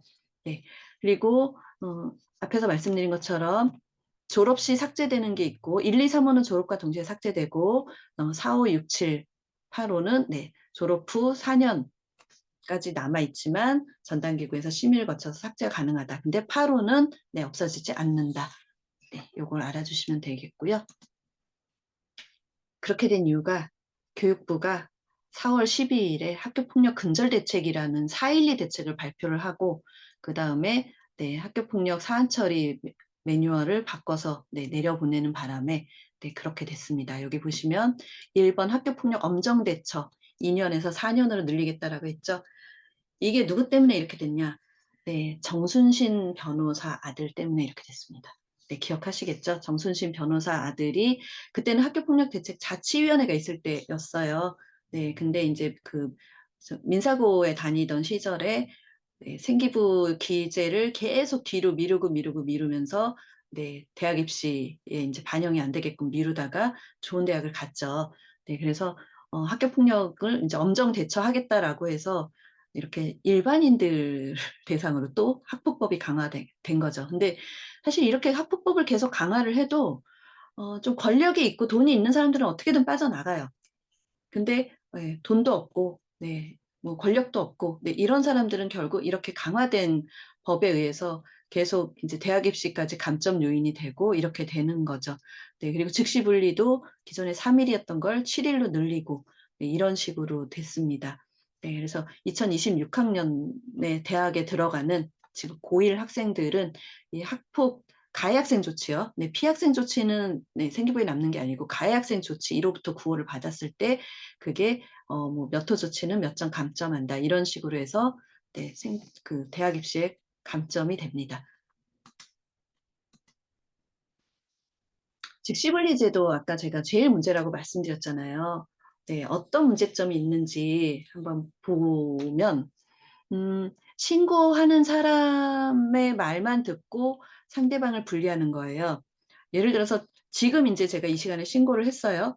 네, 지금 시간이 8시 45분인데 이 시간에 신고를 했으면은 일단 내일부터 바로 상대방 아이는 교실에 못 들어옵니다. 학교는 등교를 해요. 다른 공간에 있어야 됩니다. 등교는 하되 다른 공간에서 자습을 하든지 뭐 예를 들면 뭐 상담실이나 도서실이나 이런 데 자습을 하든지 하지만 제가 있는 공간에 못 들어오는 거예요. 네. 그게 휴일을 포함해서 7일까지. 근데 이게 사안 조사를 해보니까 학교 폭력이 아니었네? 오인 신고였네? 아니면 가피해가 바뀌었네? 그리고 그런 경우도 있습니다. 제가 4명을 신고했어요. 4명이 다 이걸 관련 학생이다라고 신고를 했는데 나중에 알고 보니까 그중에 한 명은 그 자리에 있지도 않았다. 이런 경우 실제로 있었거든요. 근데 이미 이 4명은 7일 동안 교실에 못 들어온 다음이죠. 그게 시험 기간이든지 시험 전주였다고 생각해 보세요. 그럼 어떻게 될까요? 그렇죠. 보복성. 나만 당할 수 없지. 다음에 바꿔서 신고합니다. 그리고 나서 잘못 알았네요. 그럼 끝이잖아요. 이게 지금 가장 큰 문제고 이런 식으로 마폭이라고 그러거든요. 이런 마폭들이 계속 올라오고 있는 거예요. 그리고 저쪽에서 신고를 하기 전에 나도 또 뭔가를 막 옛날에 이게 한 3년 전에 있었던 일까지 다 끄집어내서 같이 신고하는 거. 나만 당할 수 없지. 이런 것들이 지금 계속 올라오고 있어요. 그래서 이 즉시분리 제도가 2020년에 만들어졌는데 이거 제도 만들 때 굉장히 반대했었습니다. 이건 말이 안 된다. 아무리 피해 학생을 보호하기 위해서 만드는 제도라고 해도 사안 조사 전에 분리시키는 거는 이건 굉장한 부작용을 낳을 수 있다라고 해서 반대를 했는데 이게 3일이었던 거를 7일까지 더 강화하는 식으로 돼버렸잖아요. 그래서 실제 이거에 대한 피해 사례들이 굉장히 늘어나고 있습니다. 네. 우리 학교도 아마 있겠죠. 네. 그래서 9월 1일부터, 올해 9월 1일부터 이렇게 사안 처리 가이드북을 개정해서 적용된 게 최대 7일까지 연장을 했고, 또 하나 강화된 게 뭐냐면, 제가 여러 개의 조치를 내릴 수 있다고 했잖아요. 가해 학생 조치 중에. 근데 전학이라는 조치를 받으면서도, 예를 들면 사회봉사도 해야 되고, 그다음에 뭐 서면 사과도 해야 되고, 뭐 여러 가지 뭐 그런 또 특별교육 이수도 해야 되고 이런 조치를 받았어요. 근데 9월 1일 전까지는 어떤 식으로 했었냐? 전학을 제일 마지막에 적용을 했어요. 무슨 얘기냐면 지금 먼저 있는 학교에서 봉사도 하고 그다음에 특별교육 이수도 하고 여러 가지를 다 끝낸 다음에 전학 가는 학교는 새로 시작할 수 있게 얘가 그 강전 가거나 이런 가해 학생이 아닌 것처럼 새로운 학교 생활을 할 수 있게끔 다른 조치들을 먼저 다 하고서 보냈거든요. 근데 이제는 네, 무조건 빨리 전학부터 보내라는 거예요. 그래서 전학을 가서 그 학교에서 뭐 출석 정지를 하든 사회봉사를 하든 그러니까 딱 티가 나는 거죠. 그래서 지금 "이것도 문제다."라고 얘기를 하고 있어요. 이건 낙인이거든요. 완전히 전학 가자마자 낙인부터 찍는 거고 사실 그런 거 없어도 "쟤 강전이야."라는 거 애들이 딱 알아요. 근데 아예 그냥 강전 티를 내게 분명히 전학 왔는데 봉사부터 하고 있고 전학 왔는데 뭐 출석 정지돼 있고. 네 그래서 지금 이게 '학폭법을 강화한다.'라는 게 결국에는 좀 그래도 다 우리가 품어야 되는 기회를 줘야 되는 아이들인데 너무 이제 범죄자 취급을 하고 이렇게 낙인을 찍는 게 아닌가라는 그런 우려가 있습니다. 네 그리고 또 하나 바뀐 법이 예를 들면 아까 인제 불복 절차가 있다 그랬잖아요. 가해 학생이 "나 이거 너무 과해. 나 이거 뭐 출석 정지 3일 너무 과한 것 같으니까 나 이거 불복 소송할 거야."라고 행정 심판이나 행정 소송을 제기했을 때 그동안은 피해 학생한테 이 얘기를 안 해 줬어요.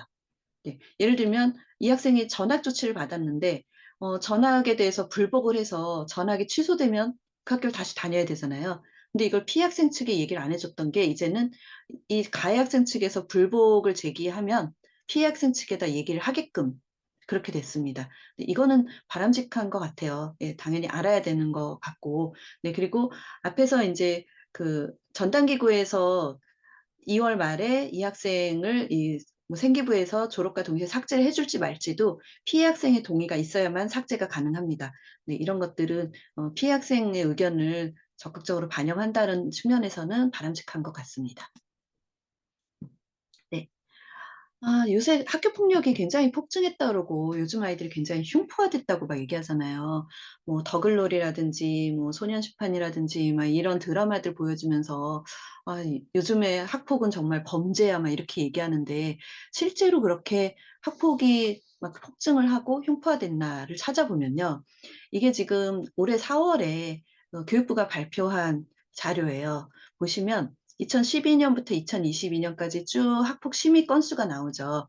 이건 실제로 학교 폭력에 접수돼서 심의한 건수입니다. 그래서 보시면 20 년은 코로나가 있었던 시기잖아요. 코로나 있기 전에 3 년을 보시면 다 31,000, 32,000 막 30,000 건이 넘었었어요.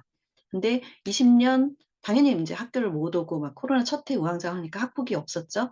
네. 22년 이때는 인제 전면 등교가 한 반 정도 됐을 때이고 네. 23,000 건. 그러니까 코로나 있기 전에 비해서 사실 학폭이 그렇게 늘어난 게 아니에요. 근데 언론에서 계속 학폭이 굉장히 늘었고 요즘 아이들이 굉장히 뭐 흉포화됐고 이렇게 떠들어대고 있는 거죠.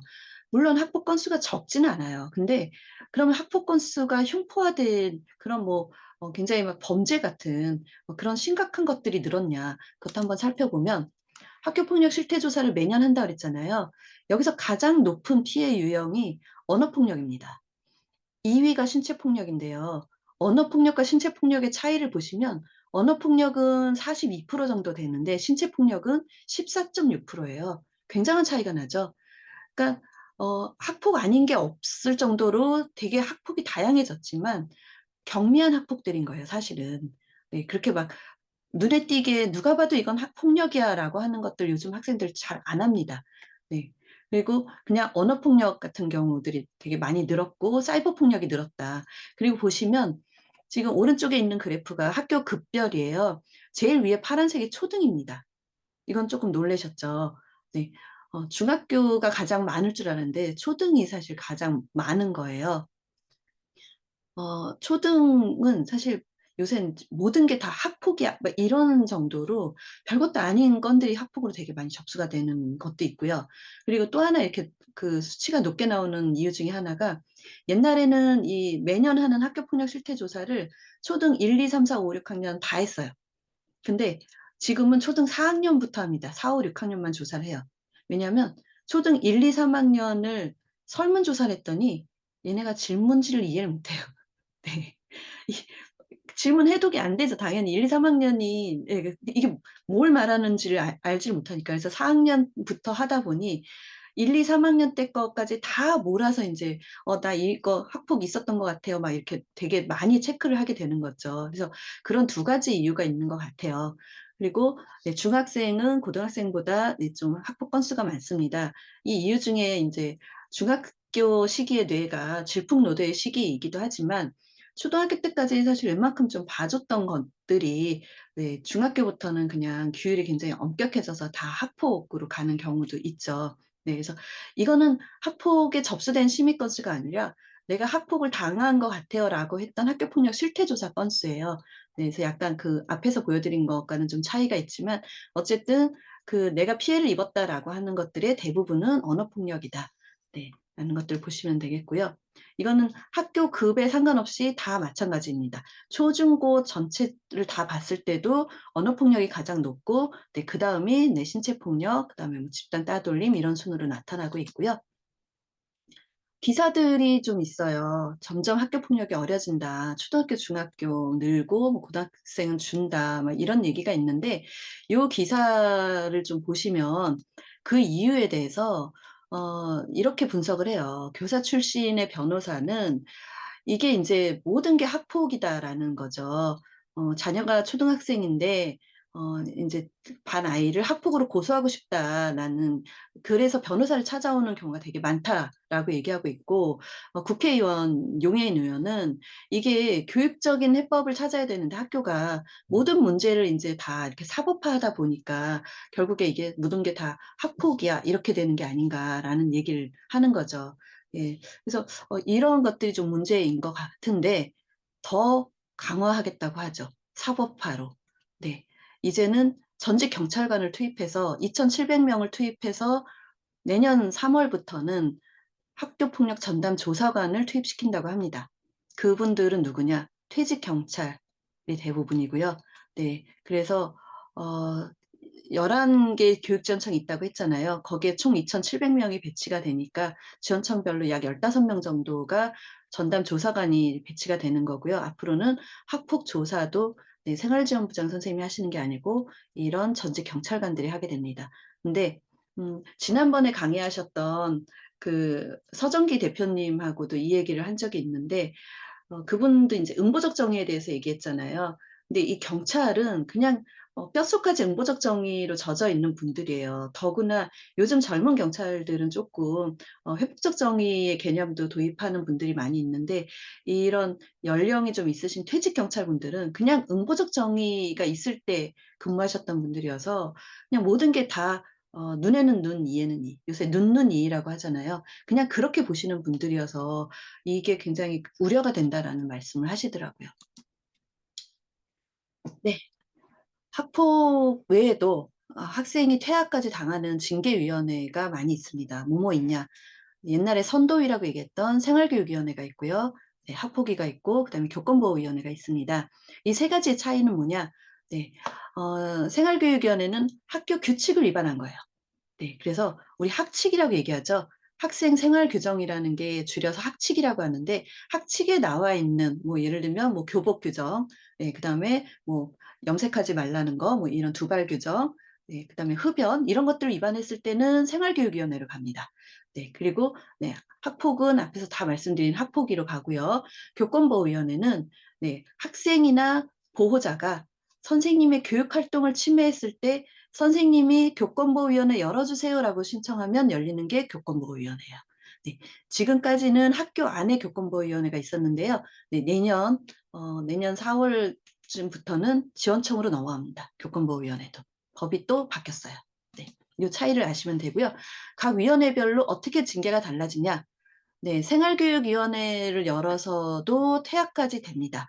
이건 학칙의 기준을 해서 그 학칙을 보시면 표가 있어요. 이런 거에 해당되면 뭐 전학, 요거는 뭐 퇴학. 근데 한 번에 퇴학까지는 안 돼요. 단계를 밟게 돼 있어요. 뭐 몇 번 걸렸고 몇 점이 누적됐고 이런 식으로 해서 뭐 사회봉사 했는데도 안 됐고 뭐 그랬을 때 뭐 사호했고 출석 정지 며칠 했고 뭐 그래도 안 됐는데 어쩔 수 없이 퇴학. 이런 식으로 단계를 밟게 돼 있고요.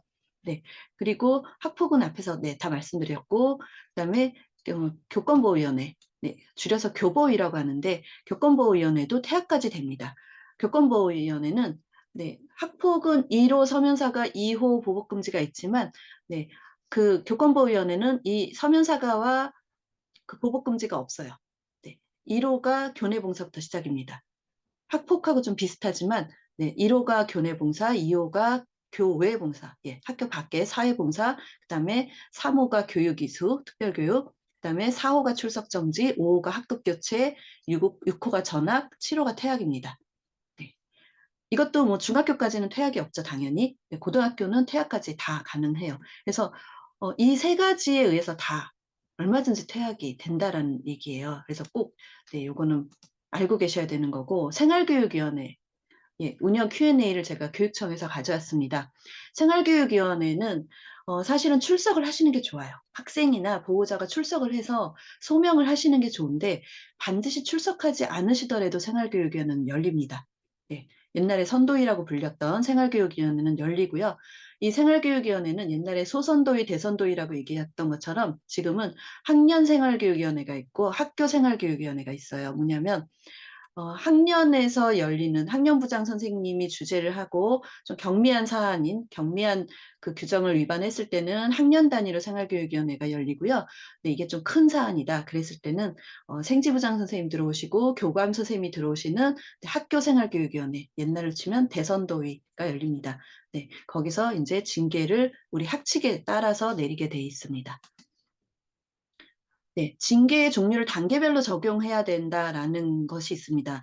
한 번에 퇴학 이렇게 내리지 말란 얘기예요. 그래서 단계적으로 이거는 초중등교육법에 나와 있어요. 학생이 징계를 내릴 땐 교내봉사 먼저 그다음 사회봉사, 특별교육이수, 출석정지, 퇴학처분 이런 식으로 가장 낮은 단계부터 단계별로 적용을 해야 된다. 그래서 처음부터 무조건 "너는 퇴학이야." 이렇게 해서는 안 된다라는 얘기를 하고 있습니다. 네. 한 건에 대해서 두 가지 징계 조치를 동시에 내릴 수 없어요, 생활교육위원회에서.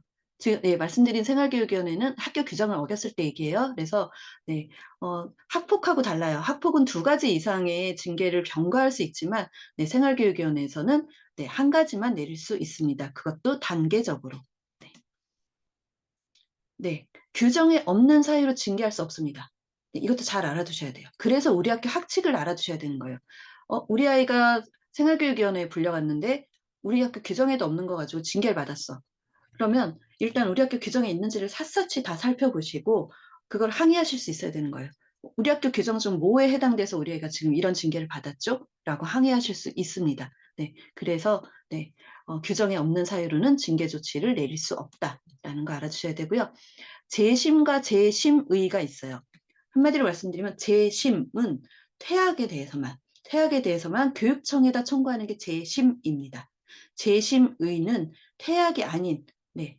이 아래 퇴학 이하의 모든 징계에 대해서 학교에다 청구하는 게 재심의예요. "심의를 다시 열어 주세요."라고 해서 학교에서 다시 그런 징계위원회가 열리는 거고요. 재심은 학교에서 열지 않습니다. 퇴학 처분을 취소할 것인가 말 것인가를 교육청에서 판단을 해서 재심이 만약에 인용이 됐다 그러면 "이 학생을 퇴학시키지 말고 다시 심의를 여십시오."라고 학교로 돌아오는 겁니다. 네 그래서 퇴학이 아닌 다른 것들을 조치하기 위해서 다시 학교에서 심의를 열어야 돼요.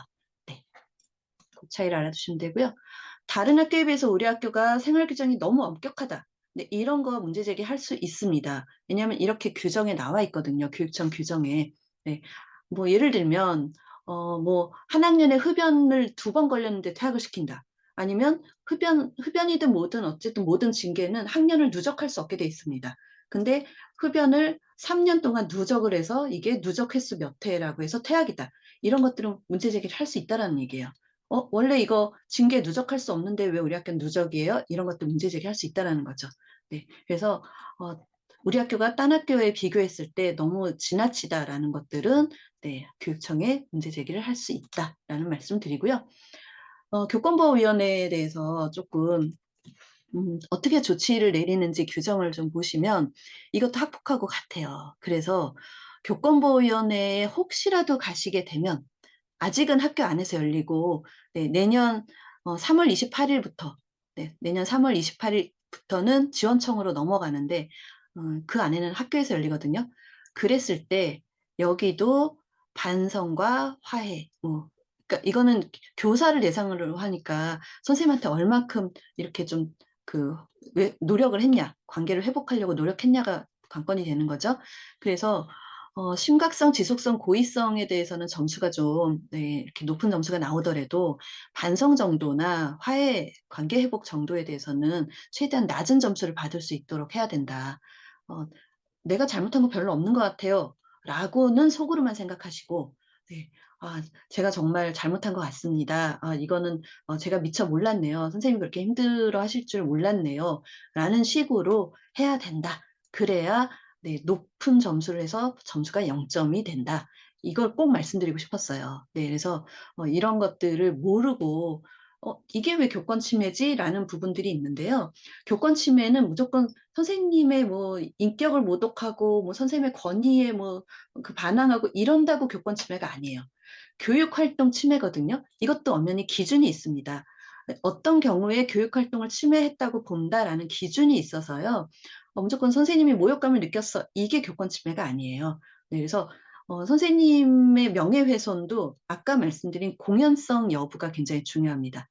선생님과 1대1로 상담하는 과정에서 있었던 것들은 명예훼손이 아니에요. 그거는 그냥 1대1 물론 그 안에서도 뭐 비속어를 썼다든지 네 뭐 욕을 했다든지 이런 경우는 인제 예 선생님 모욕하고 막 이런 것들이 되지만 명예훼손은 공연성이 있어야 명예훼손입니다. 네 그래서 선생님하고 1대1로 나눴던 카톡을 막 누구한테 보여줬다든지 선생님의 뭐 이런 부분들을 막 학생들한테 퍼뜨렸다든지 그건 지금 보호자도 마찬가지예요. 학생뿐만 아니라 보호자도 인제 이 교권 침해에 해당이 되기 때문에 네 그런 것들은 명예훼손에 해당되지만 그렇지 않고 뭐 1대1 간에 있었던 일들 이런 것들은 명예훼손은 아니다.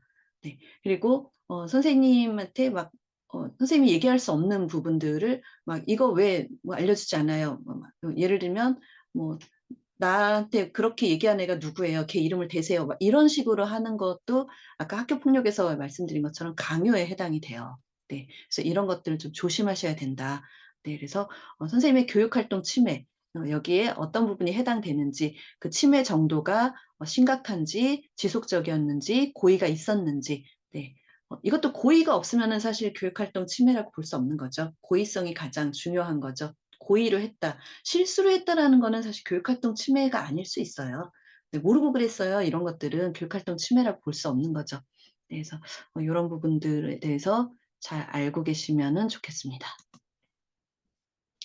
9월 1 일에 그 교육부가 학생 생활지도 고시라는 거를 발표를 했어요. 사실 고시는 뭐 그 법 체계상 헌법이 있고 법률이 있고 그다음에 명령이 있고 또 규칙에 해당되는 조례가 있지만 조례보다도 더 하위 개념입니다.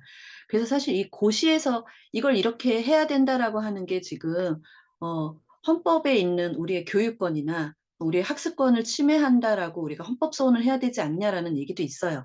네 그래서 고시가 지금 너무 과도하게 학생과 학부모의 교육권을 침해하고 있다라는 얘기도 있습니다. 그런데 일단은 지금 교육부가 9월 1 일자로 이 고시를 발표를 해서 모든 학교가 학생 생활 규정을 바꿔 놓은 상태예요. 네 우리 학교도 학생 생활 규정 학칙을 바꿨습니다, 이렇게 맞게.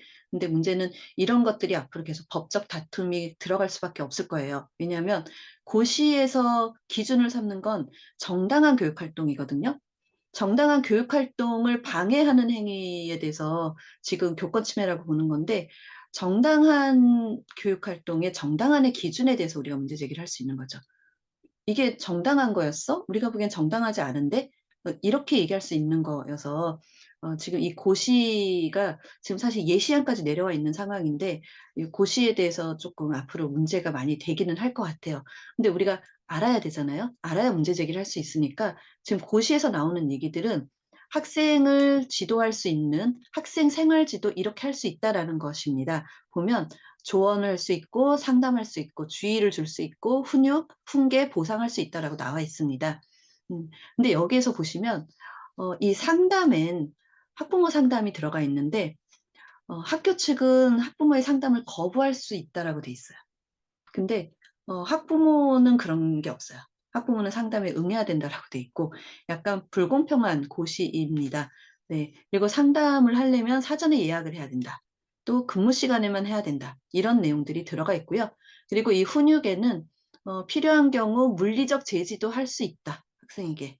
네. 그것까지도 들어가 있고 지금 인권위에서도 소지품 검사 이게 사실 경찰도 영장이 있어야 압수수색할 수 있잖아요. 그래서 인권위에서 소지품 검사는 이게 너무 권한을 과도하게 침해하는 거다라고 권고가 나와 있는데 지금 이 고시에는 그 소지품 검사를 할 수 있다. 그리고 압수해서 분리할 수 있다. 그리고 또 학생을 지시를 불이행했을 때 어 교육 장소가 아닌 별도의 공간을 분리할 수 있다까지 들어가 있습니다. 그래서 지금 학생을 분리시키는 공간을 어디로 할 것이냐 이거는 "학칙으로 정해라."라고 나와 있어요. 그래서 지금 그 학칙으로 어디로 정할 것인가가 지금 학교마다 다 골머리를 썩고 있습니다. 네. 보시면 문제 행동을 일으킨 학생에 대해서 어떻게 지도를 할 것인가가 나와 있어요. 조언을 하고 상담을 하고 주의를 주고 근데도 행동이 개선되지 않았을 때는 훈육을 하는데 훈육에는 네 지시를 할 수 있고 물리적으로 제지할 수 있고 물품을 뺏을 수 있고 분리해서 보관할 수 있고 또 그 아래 분리라고 하는 건 사람을 분리시키는 겁니다. 네 사람을 분리시켜서 2번 정도까지 분리를 했는데도 이게 개선이 안 되면 보호자한테 인계해서 가정학습을 시킬 수 있다. 어떻게 보면은 그냥 네 그 체험학습으로 네 그렇게 보내 버리는 거죠. 네. 출석 정지예요, 어떻게 보면. 네 출석 정지를 할 수 있다라는 얘기고요. 그다음에 훈계를 할 수 있다. 네 성찰하는 글쓰기, 반성문 얘기하는 겁니다. 네. 그리고 뭐 물건을 훼손했을 때는 원상복구를 지시할 수 있다. 네 그리고 또 학칙에 따라서 학칙에 금지되는 행동이나 또 뭐 여러 가지 뭐 위급한 행동 뭐 긴급한 경우 재산의 손해라든지 뭐 생명이나 신체에 위해를 가하는 그런 긴급한 경우 네 그리고 여러 가지 의심할 만한 합리적 이유가 있다는 경우에는 네 훈육할 수 있다. 거기엔 구두 제지, 물리적 제지, 또 소지품 검사와 분리 보관이 있다. 네. 근데 이런 식으로 처벌을 강화하는 게 문제 해결에 도움이 될까를 한번 보시면 우리는 계속 '너는 나쁜 아이야.'라고 생각을 하기 때문에 자꾸 그 아이에 대해서 분리를 시키면 된다고 생각하는 거거든요. 근데 "너는 나쁜 아이야."가 아니라 "그건 나쁜 행동이야."라고 얘기해야 되는 거죠. 예. "너는 나쁜 아이야."라고 했을 때 나의 존재 자체에 대해서 지적을 하는 겁니다 그거는. "넌 왜 그렇게 생겨 먹었니? 너는 해도 안 돼. 넌 누구 닮아 그러니?" 이런 건 다 그 존재에 대해서 수치심을 주는 말이에요. 우리가 사실 그런 말 되게 많이 쓰기는 하죠. 그게 아니라 "그 행동은 잘못된 거야."라고 얘기했을 때 '아 내 이런 행동이 잘못된 거구나. 내가 거짓말을 함으로써 상대방이 이런 피해를 입었구나. 아 내가 거짓말을 하면 엄마가 이런 부분들이 난처해질 수 있구나. 아 이런 게 속상할 거구나.' 이런 거에 대해서 죄책감을 느껴야 되는 건데요. 이게 자꾸 그 존재에 대해서 비난을 하게 되는 것이 결국에는 뭐 분리 조치하고 뭐 출석 정지하고 전학 보내고 퇴학시키고 이렇게 되는 거거든요. 근데 사람이 인제 그 죄책감을 가지고 그걸 개선을 하려면 이게 자존감이 있어야 됩니다. '내가 이 행동을 고칠 수 있다.'라는 자기 자신의 그런 자존감이 있어야지만 행동을 개선해 나갈 수 있는 거거든요. 근데 우리가 계속 이렇게 처벌만을 강화한다라는 건 사실 이 자존감을 높여주는 데 도움이 안 돼요. 그냥 이 처벌로 강화하면서 학폭 같은 경우도 피해 학생들이 그런 얘기하거든요. "맞은 건 난데 쟤는 왜 그 화장실에다가 사과를 하고 있냐. 왜 변기 청소를 하면서 사과하고 있냐. 나한테 사과 안 하고." 그리고 그 가해 학생들은 그렇게 뭐 출석 정지 3일 딱 받고 면죄부로 생각하거든요. "아 나 너 때문에 3일 동안 못 나왔어. 그러니까 난 너한테 뭐 사과할 필요 없어. 난 이미 뭐 벌을 다 받았잖아." 이렇게 되거든요. 처벌을 강화한다는 것이 자기의 행동을 반성하고 자기가 뭘 잘못했는지를 이렇게 고쳐 나갈 수 있는 기회조차 박탈하는 거예요, 어떻게 보면. 근데 우리가 계속 이렇게 그 음보적 정의라고 하는 눈이에 너무 어려서부터 인제 우리조차도 세뇌가 되어 있어서 우리는 어 예를 들면 인제 부산에 돌려차기남 사건이 일어났다 그러면 그 사람이 몇 년형을 받는지 처벌에 집중을 하지 그 피해자가 지금 뭐 병원에서는 퇴원을 했는지 어떤 피해를 입었는지 어떻게 극복을 하고 있는지 피해자에 관심이 없어요. 그게 인제 응부적정이거든요. 그리고 뭐 학폭이라든지 뭐 그런 것들이 발생을 했을 때도 피해자가 지금 얼마나 힘들어하는지, 예를 들면 바지 벗기기 같은 경우가 아이들은 놀이라고 생각하지만 그거 성사안이거든요. 네. 성폭력에 관련된 사안으로 되게 많이 접수되는 거예요, 바지 벗기기가. 근데 이걸 오는 애들이 거의 다 "장난이었어요. 저만 한 거 아니에요. 딴 애들도 다 해요." 이렇게 얘기하지, 그 피해를 입은 아이가 밤에 이 허리춤을 붙잡고 잠을 자는 거 몰라요. 고무줄 바지를 못 입는 거를 몰라요. 체육복을 못 입어요, 피해 학생은. 그걸 모른단 말이에요. 근데 그런 것들을 알려줘야 되는 거거든요. 그게 교육인 거잖아요. 너는 장난으로 한 행동이지만 그 피해를 입은 아이는 평생 걔는 고무줄 바지를 못 입을 수도 있어. 이런 것들을 알려줘야 되는 건데 지금 우리는 그냥 처벌만 계속 강화하고 있는 거예요. 그래? 생기부에 남겨. 그래? 대학 입시에서 반영해." 그런다고 이게 고쳐질까요? 그래서 우리가 지금 너무 응보적정에, 이게 누가 범인인지를 일단 찾잖아요. 어 누가 잘못한 거야? 네가 가해야? 네가 가해야? 네가 관련 학생이야? 뭐 가담 학생이야? 이런 누가 범인인지를 찾고, 그러면 이 중에 너는 신체 폭력에 해당돼, 사이버 폭력에 해당돼, 너는 뭐 언어 폭력에 해당돼, 이런 식으로 어떤 규정을 위반했는지 찾고, 그럼 여기에 대해서 뭐 5 호 조치야, 6호 조치야, 이렇게 처벌하고 있는 게 사실 지금의 학폭법이고 지금의 교권 침해고, 네, 지금의 그 생활 규정 일반한, 네, 학생생활교육위원회거든요. 그게 아니라 이제는 어 뭘 잘못을 할 수 있어요. 당연히 잘못할 수 있고 갈등도 당연히 일어나요. 인간관계에서 갈등이 없는 관계가 어떻게 있을 수 있겠어요. 그랬을 때 이걸 갈등을 어떻게 해결할 것인가, 그리고 어떤 식으로 피해 입은 사람을 복구를 시켜 줄 것인가. 이게 피해가 복구가 안 되니까 10 년, 20년 후에 TV에 나를 괴롭힌 사람이 국가대표가 되고 연예인이 돼서 나왔을 때 그게 다시 떠오르는 거잖아요. 나는 사과받은 적이 없으니까. 내가 입었던 피해가 복구가 된 적이 없으니까. 그게 바로 회복적 정의거든요. 회복적 정의는 벌을 주지 말자라는 게 아니에요. 당연히 범죄는 범죄로 다뤄야죠. 이게 어설프게 학폭법으로 다루다 보니까 지금 범죄인데도 이게 막 학폭에서 막 섞여 버리고 이렇게 된 거거든요. 차라리 그냥 그 형사법으로 다뤄서 범죄는 그냥 학교 밖에서 범죄로 다루고요. 근데 그 범죄자를 응징하는 것 외에 피해자의 회복에 더 중점을 두고 같이 노력을 하자라는 거예요. 네. 벌 받는 건 벌 받는 거고, 지금 우리 반에 이 두 학생이 싸움으로 해서 우리 반이 다 이게 분위기가 무너졌는데, 그럼 우리 반 학생들이 어떻게 이걸 좀 다시 옛날에 사이 좋았던 분위기로 이렇게 가지? 우리가 한번 학급 회의 같은 걸 해 볼까? 아니면 이렇게 서클로 좀 다 앉아서 우리 앞으로 이걸 어떻게 좀 극복할지 얘기해 볼까? 우리 반에 지금 남학생, 여학생이 완전히 홍해가 갈라지듯이 갈라져 있는데 이걸 어떻게 하면 극복할 수 있을지 한번 얘기를 해 볼까? 이런 식으로 같이 노력하자라는 게 회복적 정의거든요. 네. 그래서 회복적 정의는 어디에 이 방점을 찍느냐의 차이입니다. 그래서 개인이나 공동체가 겪은 피해를 바로잡는 것에 좀 방점을 찍고, 그게 바로 정의가 성취된 것으로 보자라는 게 회복적 정의예요.